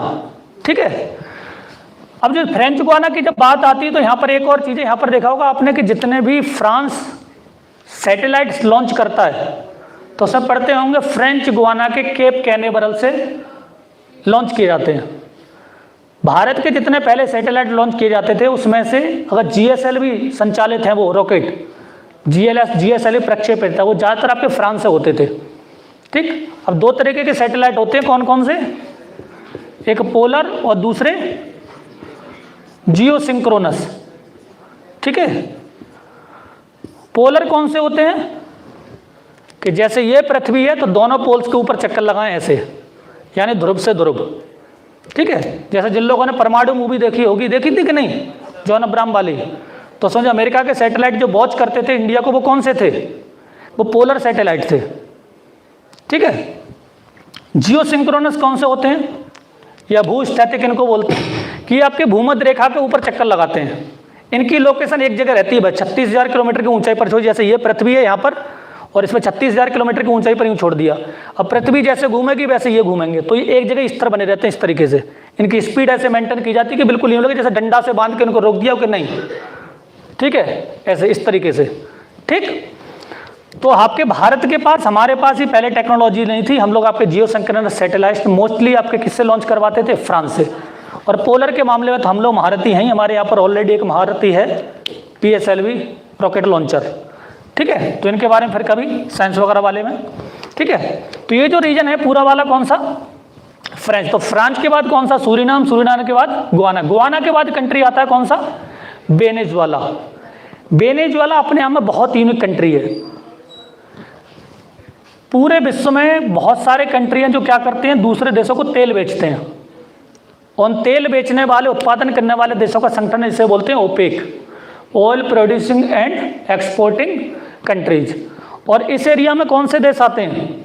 जो पर्शियन गल्फ के अराउंड हैं, जैसे ईरान, कतर, कुवैत, बहरीन, ठीक है, UAE, सऊदी अरब, ये सारे कंट्री, क्योंकि आपके जो पर्शियन गल्फ है उसके अराउंड आपके तेल की मात्रा बहुत ज़्यादा है, हमारे रिजर्व बहुत ज़्यादा, भंडार बहुत ज़्यादा है। उसमें कुछ कंट्री और भी आते हैं, ऐसा नहीं है, अफ्रीका के कुछ कंट्री आते हैं, लेकिन साउथ अमेरिका का जो मोस्ट इंपॉर्टेंट कंट्री है वो कौन सा है? वेनेजुएला। इसकी टोटल इकोनॉमी किस पर डिपेंड थी? तेल के निर्यात पर, यानी कि एक्सपोर्ट पर। जितना पैसा ये कमाता था वो सारा का सारा दूसरे देशों को तेल बेचकर। अब इसे घाटा क्या हुआ कि जब आप एक ही चीज पर डिपेंड रहेंगे तो हो सकता है वो चीज टूट जाए, तो आपके क्या हो जाएगा? ऑप्शन आपके खत्म। तो ऑप्शन खत्म तो क्या हो जाएगा? आपका भविष्य भी खत्म हो सकता है। तो वेनेजुएला का ऐसे क्या हो गया? भविष्य खत्म हो गया। अभी यहाँ पर इतने चरम पर है महंगाई कि लोग आपके थैला में भरकर, बोरा में भरकर मुद्रा लेकर जाते हैं और बदले में आपके हाथ में पकड़कर ब्रेड की थैली लेकर आते हैं। आपने फ्रेंच रिवॉल्यूशन पढ़ी होगी इतिहास में, वो किस लिए होती? ऐसी ही तो हुई थी कि लोग बैलगाड़ियों में भर के आपके पैसे लेकर जाते थे, बदले में हाथ में पकड़ के क्या लेकर आते थे? ब्रेड लेकर आते थे। सेम कंडीशन इसमें वेनेजुएला जैसी हालत है। इतना ज़्यादा मतलब वहाँ पर आपकी महंगाई है, यानी मुद्रास्फीति इतनी ज़्यादा हो चुकी है, यानी पैसे की वैल्यू नहीं है। ठीक, कहने का मतलब बकरियां अगर वहाँ पर खाने लगे तो कोई पूछेगा नहीं क्या खा रहे हो, यही तो हुआ। ठीक है, अब ऐसा क्यों हुआ? क्योंकि वेनेजुएला था, उसने सारी की सारी अपनी इकोनॉमी किसके ऊपर जब डिपेंड कर ली? Oil production. अब इसकी हालत ऐसी क्यों हुई? क्योंकि दुनिया में दो कंट्री, आपके दो रीजन है जिनके पास तेल रिजर्व ज़्यादा था। एक तो आपके पर्शियन गल्फ के अराउंड वाले नेशन, और दूसरा आपका इससे ऊपर जो बैठा हुआ था कौन सा देश? USA। दुनिया में पहला तेल का कुआं भी USA में खोदा था, पेंसिल्वेनिया में। सबसे पहले वहीं से खोदना शुरू हुआ था तेल निकलना। अब ये चालाक था, इसने देखा इसके पास जमीन के अंदर से तेल निकालने की, आपके पेट्रोलियम, आपके एक्सट्रैक्शन की टेक्नोलॉजी थी। तो इसने अरेबियन कंट्री में देखा, अरेबियन कंट्री में जो लोग कैसे थे, आज से 100 साल पहले वो एकदम बहुत बुरी हालत वाले, ठीक, बहुत ज़्यादा बुरी हालत। तो वहाँ से पता लगा, उन्हें आता जाता कुछ नहीं था, बस इतना कहा कि ठीक है हम लोग तुम्हारे यहाँ से ज़मीन से तेल निकालेंगे, थोड़ा बहुत शेयर तुम्हें भी दे देंगे। तो आज भी जो ऑयल प्रोडक्शन, ऑयल एक्सट्रैक्शन होता है ज़मीन से, वो क्या होता है? वो अमेरिका की कंपनियाँ करती हैं, इजरायली कंपनियाँ करती हैं। अरेबियन कंट्री को आज भी अकल नहीं आई है। आज भी कंपनियाँ जो आपके ऑयल एक्सट्रैक्शन करती हैं वो आपके अमेरिकन या फिर यूरोपियन है। तो हुआ क्या आपका, अब USA ने क्या किया? अपने यहाँ पर तेल के भंडार होने के बावजूद भी अपने यहाँ से बिल्कुल प्रोडक्शन बंद। अमेरिका से निकालता, वहीं से बेचता, खुद अपने आप ले आता। उसे ये लगा दुनिया में एक दिन तेल तो खत्म हो जाना है, और जब खत्म होगा तो क्या करेंगे? सबसे पहले इनका निपटाते हैं। बचेगा कौन? हमारे पास। यही तो उद्देश्य हुआ। अब बोले मांगने आएंगे तो हम ही एकमात्र खैरमदार हैं, तो हम चाहे 2 रुपये का बेचे चाहे 200 रुपये का, अटकेगी तो लेके जाओगे ठीक है। लेकिन वो तो धन्य हो के पता लगा कि आपके हम लोग क्या करने लगे, तेल से डिपेंडेंस घटने लगी। अब लोग उसका अल्टरनेटिव खोजने लगे, लिथियम आयन बैटरी बना ली, सोलर एनर्जी प्रोडक्शन करने लगा, विंड एनर्जी बना ली। भारत सरकार ने मिलकर क्या बना ली, ISA, इंटरनेशनल सोलर अलायंस। तो उसे लगा कि आपका तेल में भविष्य हो सकता है कि कौड़ियों के भाव ही ना बिके। अब वो समझदार हो गया डोनाल्ड ट्रंप इस मामले में। उसने क्या किया, सऊदी अरब से, जो आपके सऊदी अरबियन कंट्रीज हैं, वहां से खुद का तेल खरीदना बंद, अपने यहां से निकाला और बेचना शुरू कर दिया। यानी जो कल तक मंगाता था वो क्या कर रहा है, अब बेचने की कोशिश कर रहा है। अब बेचेगा तो क्या करेगा, जो उसके पड़ोस में सबसे पहले मार्केट वही प्रभावित होगी। और सबसे पड़ोस में मार्केट कौन सी थी, वेनेजुएला। ये देश इन देशों को बेचता था, ठीक। अब अमेरिका इसका क्या बन गया, एक्सपोर्टर बन गया। तो अमेरिका ने क्या कहा, इन देशों से कहा, बोले ठीक है तेल हमसे खरीदो। इंडिया से भी कहा तेल हमसे खरीदो। यही तो हुआ था। हम लोग ईरान के बहुत बड़े क्या थे, ईरान के पार्टनर थे। किसी समय पर इंडिया ईरान से सबसे ज़्यादा तेल एक्सपोर्ट करता था, इंपोर्ट करता था तेल आपके ईरान से। ईरान ने प्रतिबंध लगा दिया, वहाँ पर क्या हो गया, उसके बाद फिर उसने, अमेरिका ने दबाव डाला कि यूएसए हमसे, मतलब यूएसए से खरीदना शुरू करे। लेकिन हमारे यहाँ से दूरी बहुत है तो इकोनॉमिकल नहीं है वहाँ से लाना, लेकिन फिर भी कुछ मात्रा में शुरू किया, ठीक। तो ये वाला कंट्री था क्या कि इसके जो पड़ोसी हैं इन सब की यूएसए से बहुत अच्छी बनती है। अच्छा, यूएसए से अच्छी बनेगी तो क्या करेंगे, व्यापार भी उसी से ज़्यादा करेंगे।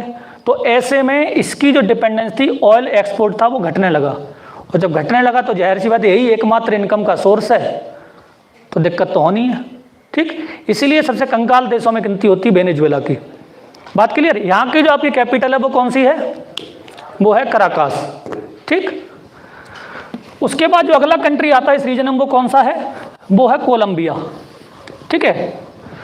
कोलंबिया के यहाँ पर आपके इस डायरेक्शन में देखेंगे, इस डायरेक्शन में, तो यहाँ पर 2 आइलैंड्स आपको दिख रहे होंगे, दिख रहे हैं कि नहीं, ठीक। 2 आइलैंड्स दिखते होंगे इसके वेस्ट कोस्ट में। देखिए, एक तो है मालपेलो आइलैंड, ठीक, और दूसरा है कौन सा, कोकोस आइलैंड। अब कोकोस आइलैंड क्या है, दुनिया में बहुत सारी जगहों पर है, ऐसा नहीं कि सिर्फ यहीं पर कोकोस आइलैंड है। फॉर एग्जाम्पल, जैसे मैं क्वेश्चन पूछ लूँ कि आपके कोकोस आइलैंड लोकेटेड इन, सवाल ये कि कोकोस आइलैंड पाया जाता है या कोकोस द्वीप है, तो आपसे सवाल रहेगा मेरा म्यांमार, ठीक, ऑस्ट्रेलिया, ठीक है, इसके अलावा कोस्टा रिका। अब ये तो क्वेश्चन का पार्ट है, अब ऑप्शन ये है आपके सामने, विकल्प ये हैं, ठीक। तो विकल्प कौन से, A 1 and 2 only, B 2 and 3 only, C 1 and 3 only, D all of the above. तो कौन से देश में कोकोस आइलैंड, सोचो। थोड़ा बहुत अगर करंट अफेयर पढ़ रहे होगे तो आपको पता होगा इसका आंसर। कौन से में है, सभी में है। इंडिया के अंडमान निकोबार के जस्ट ऊपर पड़ता है कोकोस आइलैंड, और वहां पर है कोकोस जल संधि। कोकोस आइलैंड ही क्या हुआ, चीन ही आपके लिए, चीन ने लेने की कोशिश की थी, किसके लिए, बंदरगाह बनाने के लिए, ठीक है। जैसे आपका श्रीलंका में बनाया उसने हम्बनटोटा, पाकिस्तान में बनाया ग्वादर, उसी तरीके से। ऑस्ट्रेलिया वाले कोकोस आइलैंड को लेकर भारत के साथ एग्रीमेंट हुआ है अभी। और इसके अलावा कोस्टा रिका का ये मैंने अभी दिखाया ये वाला, ठीक। तो कोकोस आइलैंड अब कई सारी जगह पर है, सिर्फ एक ही जगह पर मौजूद नहीं है ये, ठीक। अब ऐसा नहीं कि यही वाला आइलैंड है, आइलैंड है, उनके नाम कोकोस आइलैंड है कई सारी जगहों पर, ठीक। इसके नीचे आ जाते कौन सा वाला कंट्री, फिर आता है आपका इक्वाडोर। इक्वाडोर के साउथ में देखेंगे तो यहाँ पर एक मिलेगा जिसका नाम है गैलापागोस आइलैंड, दिख रहा है कि नहीं, गोलगप्पा आइलैंड नहीं बोलना है, ठीक, गैलापागोस आइलैंड। गैलापागोस आइलैंड अपने आप में बहुत अहमियत रखता है। आपने 2 लोगों के नाम सुने होंगे, डेनमार्क, आपके क्या नाम है, लेमार्क और डार्विन, पढ़े कि नहीं, सबने सुना होगा इनके बारे में। क्या कहा था इन्होंने, दोनों ने इवोल्यूशन थ्योरी दी थी। इन्होंने जिराफ का एग्जाम्पल दिया था। एक ने कहा कि दुनिया में दोनों तरीके के जिराफ थे, ऊंची गर्दन वाले और छोटी गर्दन वाले। जब घास खत्म हो गई तो छोटी गर्दन वाले पेड़ को पहुंच नहीं पाए तो वो खत्म हो गए, भूख के मर गए। और जो लंबी गर्दन वाले थे वो पेड़ से पत्तियां तोड़कर खाने लगे, जिंदा बच गए। दूसरे आए, उन्होंने क्या कहा, बोले दोनों ही नहीं, एक ही तरीके के जिराफ थे। बोले जब घास खत्म हो गई तो उचक उचक के खाने लगे, जब उचक उचक के खाने लगे तो क्या हुई, गर्दन धीरे धीरे लंबी होती चली गई। बात के लिए तो इन्होंने क्या कहा था, आपके नेचुरल सिलेक्शन वाला बोला था। उसी में जो डार्विन थे, उन्होंने ये सब बोलने से पहले, ये सब बताने से पहले उन्होंने पूरी दुनिया का चक्कर लगाया जहाज से अपने एक्सपेरिमेंट के लिए। और एक्सपेरिमेंट के लिए जब उन्होंने आपके दुनिया के चक्कर लगाया, घूमना शुरू किया, तो उन्होंने उस जगह को आपका सेलेक्ट किया। वो जगह कौन सी थी, गैलापागोस आइलैंड। तो इसको बोला जाता है डार्विन्स लेबोरेटरी, यानी डार्विन की लेबोरेटरी। यहाँ पर जब उन्होंने एक्सपेरिमेंटेशन किया और यहीं पर आपकी इवोल्यूशन की थ्योरी दी, यानी उद्ध विकास की सिद्धांत दिया था यहाँ पर, जिसको नेचुरल सिलेक्शन यानी प्राकृतिक वर्ण कहा गया। और इस थ्योरी के बाद यहाँ पर कुछ आपके बर्ड्स पाई जाती हैं, उन बर्ड्स को नाम दिया क्या चीज, इनको बोला डार्विन फिंचेस। कौन सा, डार्विन फिंचेस। ठीक, जो आपके डार्विन फिंचेज है, ये क्या चीज है, ये भी पूछ चुका यूपीपीसीएस में। बोले डार्विन फिंचेज क्या है, तो पूछा था आपका मॉस्किटो हैं, कछुए हैं यानी कि कीड़े हैं, कछुए हैं, चिड़िया या बिल्लियां हैं, ये चिड़िया हैं। ठीक है, तो डार्विन फिंचेज आर बर्ड्स। दूसरी चीज यहाँ पर एक और चीज के लिए फेमस है, यहाँ पर कछुए पाए जाते हैं जिनको बोला जाता है ओलिव रिडले टर्टल्स। ठीक, अब फेमस किस लिए हैं ये एकमात्र जगह है जहां पर ये मिलते हैं। और दूसरी एक और जगह है जहां पर ये मिलते हैं, वो आपका उड़ीसा का गहिरा माथा। ठीक है, चांदीपुर रेंज आपने पढ़ी होगी, आपका व्हीलर आइलैंड उड़ीसा के कोस्ट पर। उस जगह पर क्या होता है, उसके बीच पर यूं लगता है जैसे आपके पत्थर पड़े हुए हों, और वहां पूरे एरिया में आपके ओलिव रिडले पड़े रहते हैं। अब दुनिया में दो ही जगह मिलते हैं आपके ओलिव रिडले, या तो यहाँ या तो वहां। तो एक साइंटिस्ट ने क्या किया, आपके इंडिया थोड़ी जिज्ञासा हुई तो उन्होंने एक आपका जीपीएस कॉलर लगा दिया, और जीपीएस कॉलर आपका ट्रैक किया फिर इसको, किसको, जो ओलिव रिडले चला था। कहां से ओलिव रिडले चलना शुरू हुआ, हमारे इंडियन आपके उड़ीसा के कोस्ट से, गहरा माथा से यहाँ के लिए। तो उसको जब ट्रैक किया तो पता लगा यहाँ तक तो उसको देखा गया था। यानी इतनी लंबी दूरी का चक्कर लगाकर आते हैं आपके टर्टल्स। और क्या करने जाते हैं इंडिया में, सिर्फ प्रजनन करने।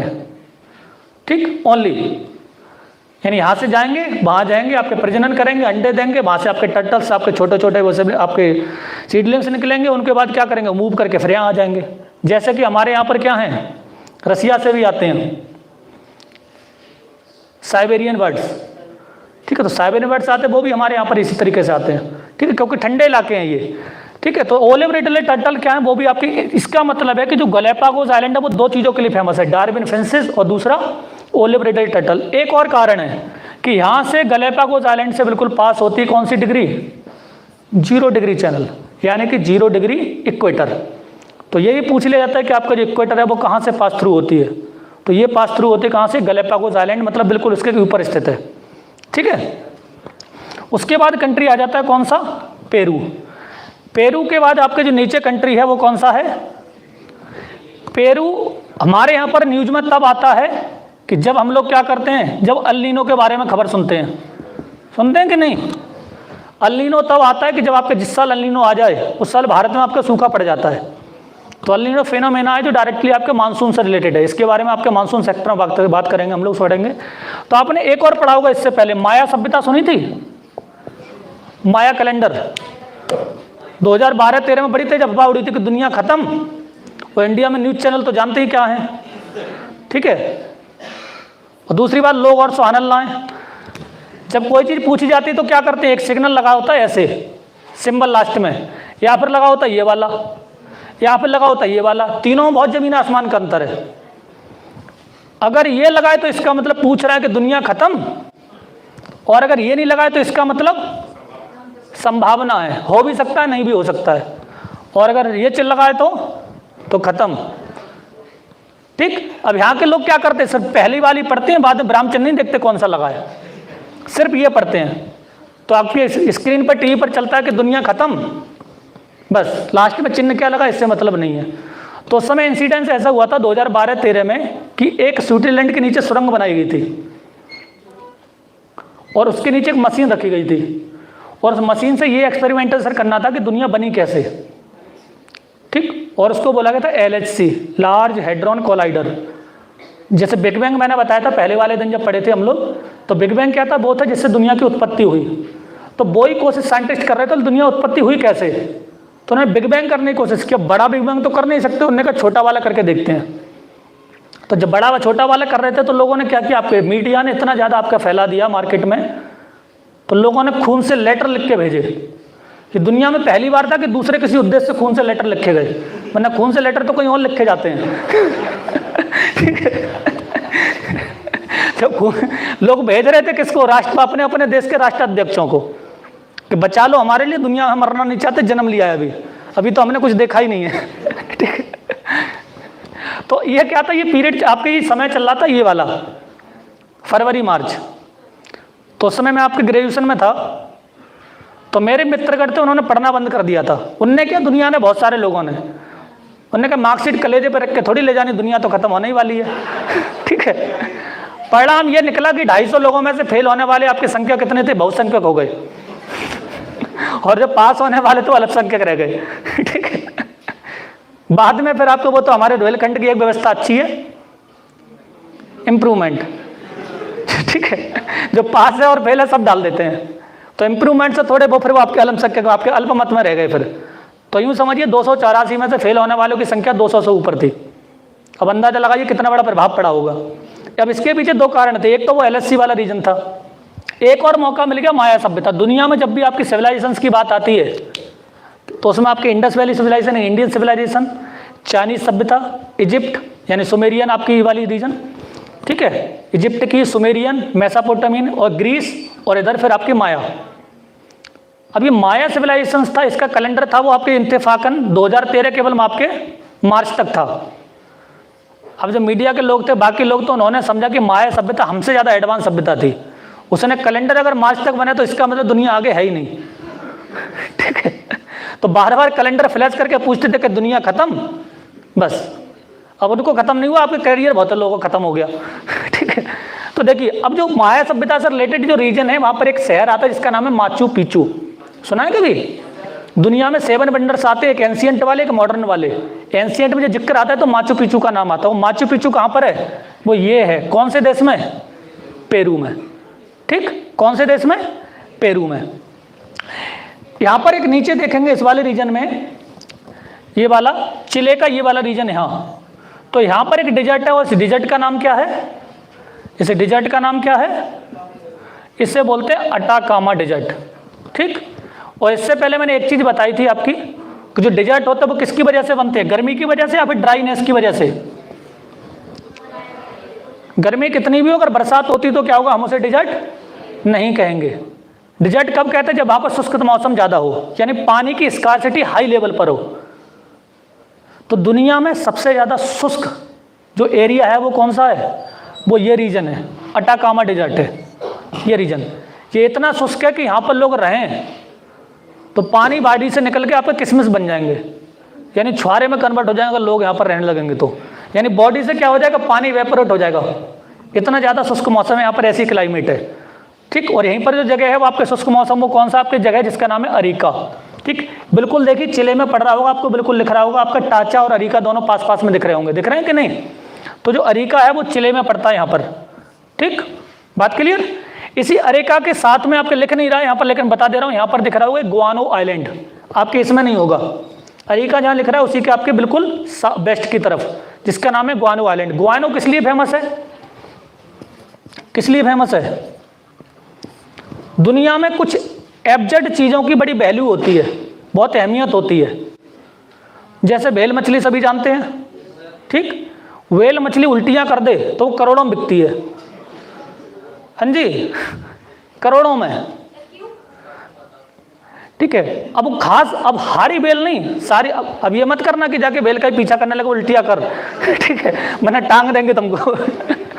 ठीक है, तो जो आपका रीजन है, देखिए एक खास प्रकार की वेल होती है जिसको बोलते हैं स्पर्म वेल। अभी वेल मछली का नाम है और कुछ नहीं। ठीक है, तो जो स्पर्म वेल है वो क्या करती है? वो आपकी जब क्या करती है, उल्टी सीधी चीजें सारी खा लेती है। और ये मछली नहीं होती, इस बात को और ध्यान दीजिएगा।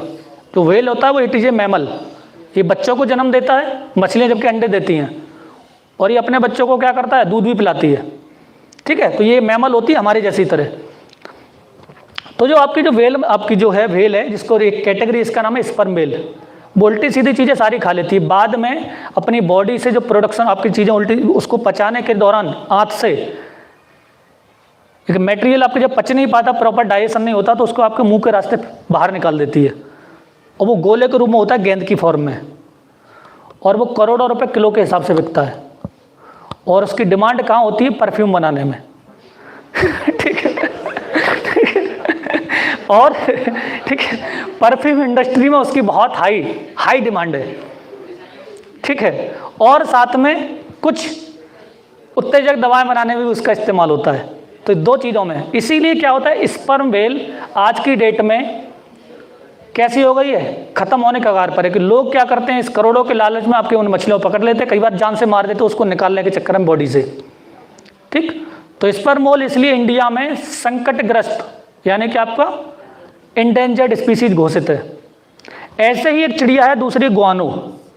तो जो गुआनो बर्ड है, इसकी जो बीट है वो भी दुनिया में करोड़ों के हिसाब से बिकता है। ठीक है, अब ये पढ़ के तो लग रहा होगा इंसान होने की कोई वैल्यू नहीं है। ठीक है, इससे बढ़िया तो बेकार मटेरियल है। ठीक है, एक्चुअली क्या है, जो गुआनो बर्ड से इसकी जो बीट होती है वो आपके बहुत ज़्यादा फॉस्फेट रिच होती है, और एग्रीकल्चर में फॉस्फेट की पूर्ति या तो आर्टिफिशियली करें या फिर नेचुरल।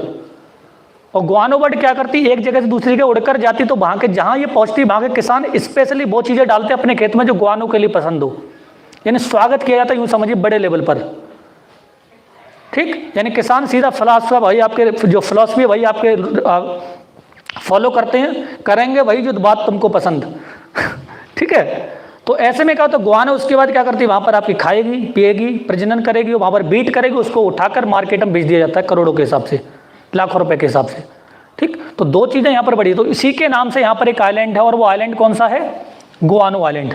ठीक, तो अभी तक हमने यहाँ पर 4 आइलैंड पढ़े। ऊपर वाला कौन सा, कोस्टा रिका के बगल में कोकोज आइलैंड, उसके बाद मालपेलो आइलैंड, उसके बाद Galapagos island, and then Guano island.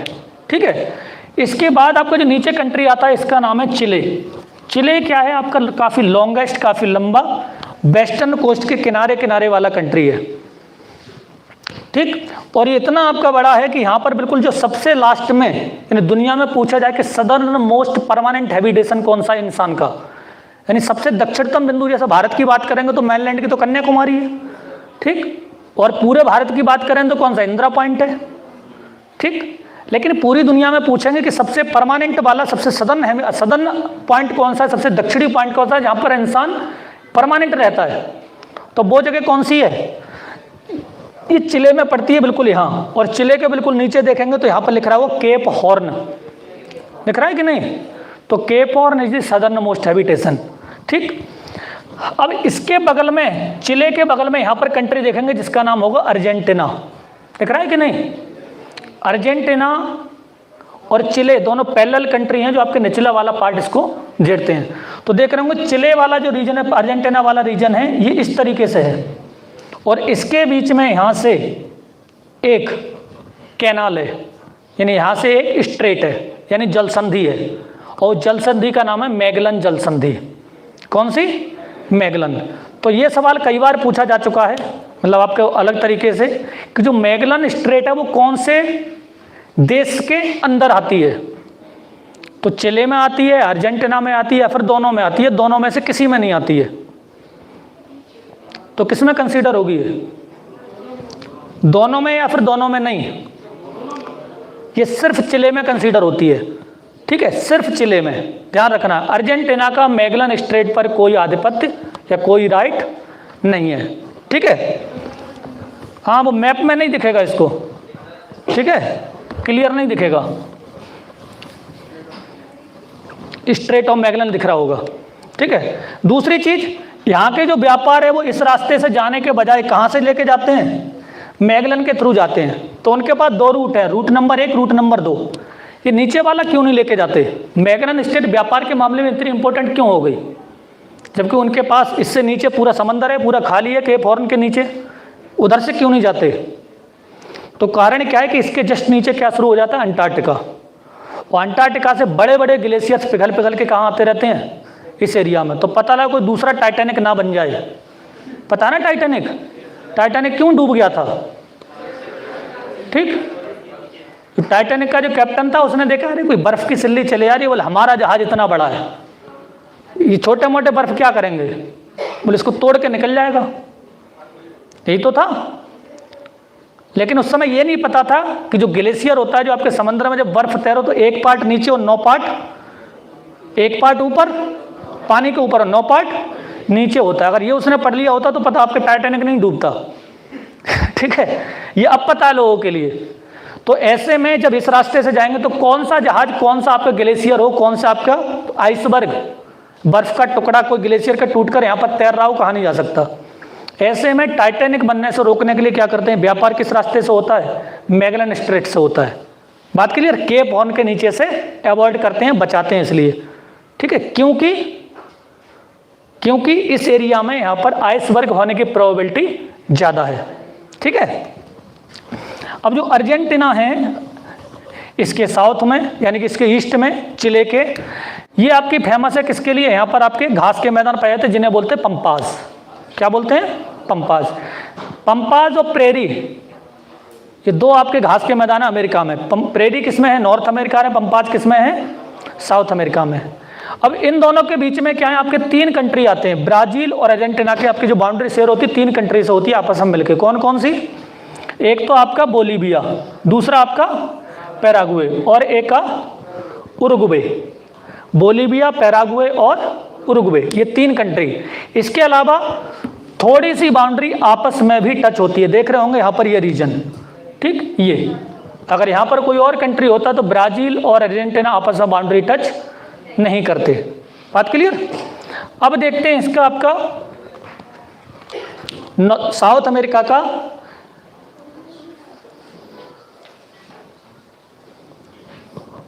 Physical part नहीं है इसमें।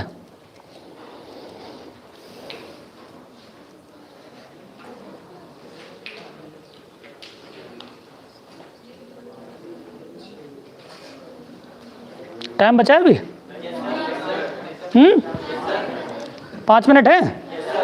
चलो ठीक है, ऐसे ही बता देना, फिर 5 मिनट का सदुपयोग करते हैं। 4 रह गए? चलो, मतलब पढ़ना नहीं है, बस घड़ी देखनी है।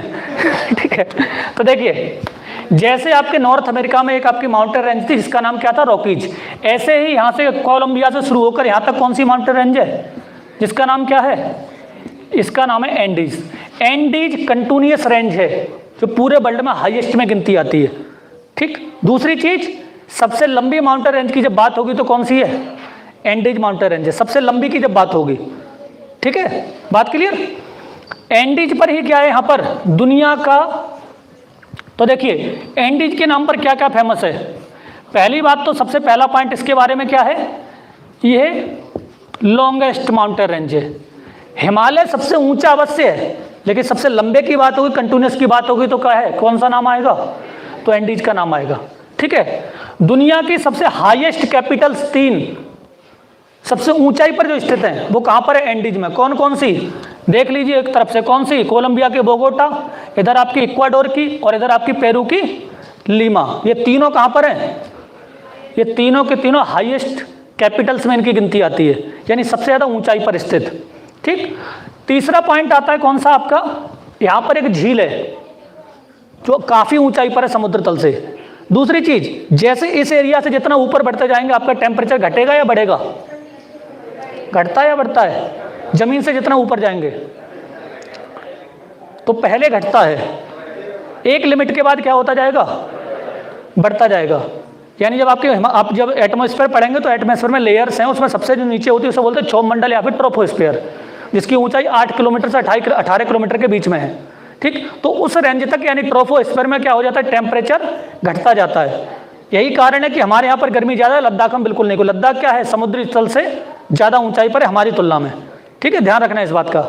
हमारी तुलना में नैनीताल ज़्यादा ऊंचा है सी लेवल से, इसलिए नैनीताल ठंडा होता है, हमारे यहाँ पर गर्मी ज़्यादा है। ठीक, तो यहाँ पर इसका मतलब है कि जैसे जैसे ऊपर जाएंगे टेम्परेचर घटेगा, तो एक टाइम ऐसा आ सकता है कि टेम्परेचर माइनस में भी हो जाए। ठीक, यही कारण है कि लद्दाख में टेम्परेचर माइनस में मिलता है। ऐसे ही इस एरिया में यहाँ पर एक झील है, इस झील का नाम है टिटिकाका। ठीक है, इसमें देख रहे होंगे आपको टिटिकाका लेक दिख रही होगी। ठीक है, टिटिकाका दुनिया की सबसे हाईएस्ट लेक में गिनती आती है। वो भी कौन सी, जिसमें जमती नहीं, जहाँ पर आपके नौकायन पॉसिबल है, जहाँ पर नाव चला सकते हैं। ठीक, लेकिन वर्ल्ड वाइड अगर आपकी सबसे ऊंची झील की बात आएगी तो टिटिकाका सबसे ऊंची नहीं है। सबसे ऊंची कहाँ है आपके, इंडिया की सबसे ऊंची की बात करें तो सिक्किम में है। ठीक है, चोलामू पढ़ा होगा आपने। ठीक है, उसके ऊपर और भी हैं, लेकिन आपके पूरे वर्ल्ड में पूछे कि ऐसी कौन सी झील है जो आपकी नाव चला सकते हैं ऊंचाई पर होने के बावजूद, तो वो है टिटिकाका। ठीक है, कहाँ पर है ये टिटिकाका, बोलीविया और पेरू के बॉर्डर पर, दोनों के बीच। ठीक है, चौथी चीज यहाँ पर पूछा जाए कि दुनिया में आपके हाईएस्ट एक्टिव वॉल्केनो कौन कौन से हैं, सबसे ऊंचे वॉल्केनो ज्वालामुखी, तो यहीं पर गिनती आती है। उसी में से एक है आपका ओजस डेल सलाडो, और दूसरा इसी में देख रहे होंगे, यहाँ पर दो दिख रहे होंगे, यहाँ पर एक एकांकागुआ और ओजस डेल सलाडो। एकांकागुआ देखेंगे तो नीचे यहाँ दिखेगा, इस रीजन में यहाँ कहीं होगा, और एक मिलेगा आपको यहाँ पर एकांकागुआ और ओजस डेल सलाडो। एकांकागुआ नीचे और ओजस डेल सलाडो ऊपर है। ठीक, ये दोनों दुनिया के हाईएस्ट एक्टिव वॉल्केनोज में गिनती आती है। ठीक, तो एंडीज के मामले में, एंडीज में अपने कुछ खास पॉइंट्स हैं जो काफ़ी फेमस है। दूसरी चीज, हिमालय की तरह ये भी क्या है, एक माउंटेन रेंज जो कैसी है, फोल्डिंग से बनी है। फोल्डिंग से कैसे होता है कि जब दो चीजें ऐसे टकराती हैं तो क्या होगा, ऊपर के लिए उठ जाती है, एक नीचे घुस जाएगी, एक ऊपर को उठ जाएगी, तो उसे फोल्ड यानी बलय बोलते हैं। तो ये रॉकीज हो, चाहे हिमालय हो, चाहे एंडीज हो, चाहे आल्पस हो, ये सारी कैसे बनी, फोल्डिंग का रिजल्ट है। कॉक्सस भी फोल्डिंग का रिजल्ट है। बात क्लियर। ठीक, तो बाकी हम लोग जानेंगे आगे अगले दिन, और इसको पढ़ना थोड़ा सा। ठीक है, बस बस, धन्यवाद धन्यवाद। ठीक है,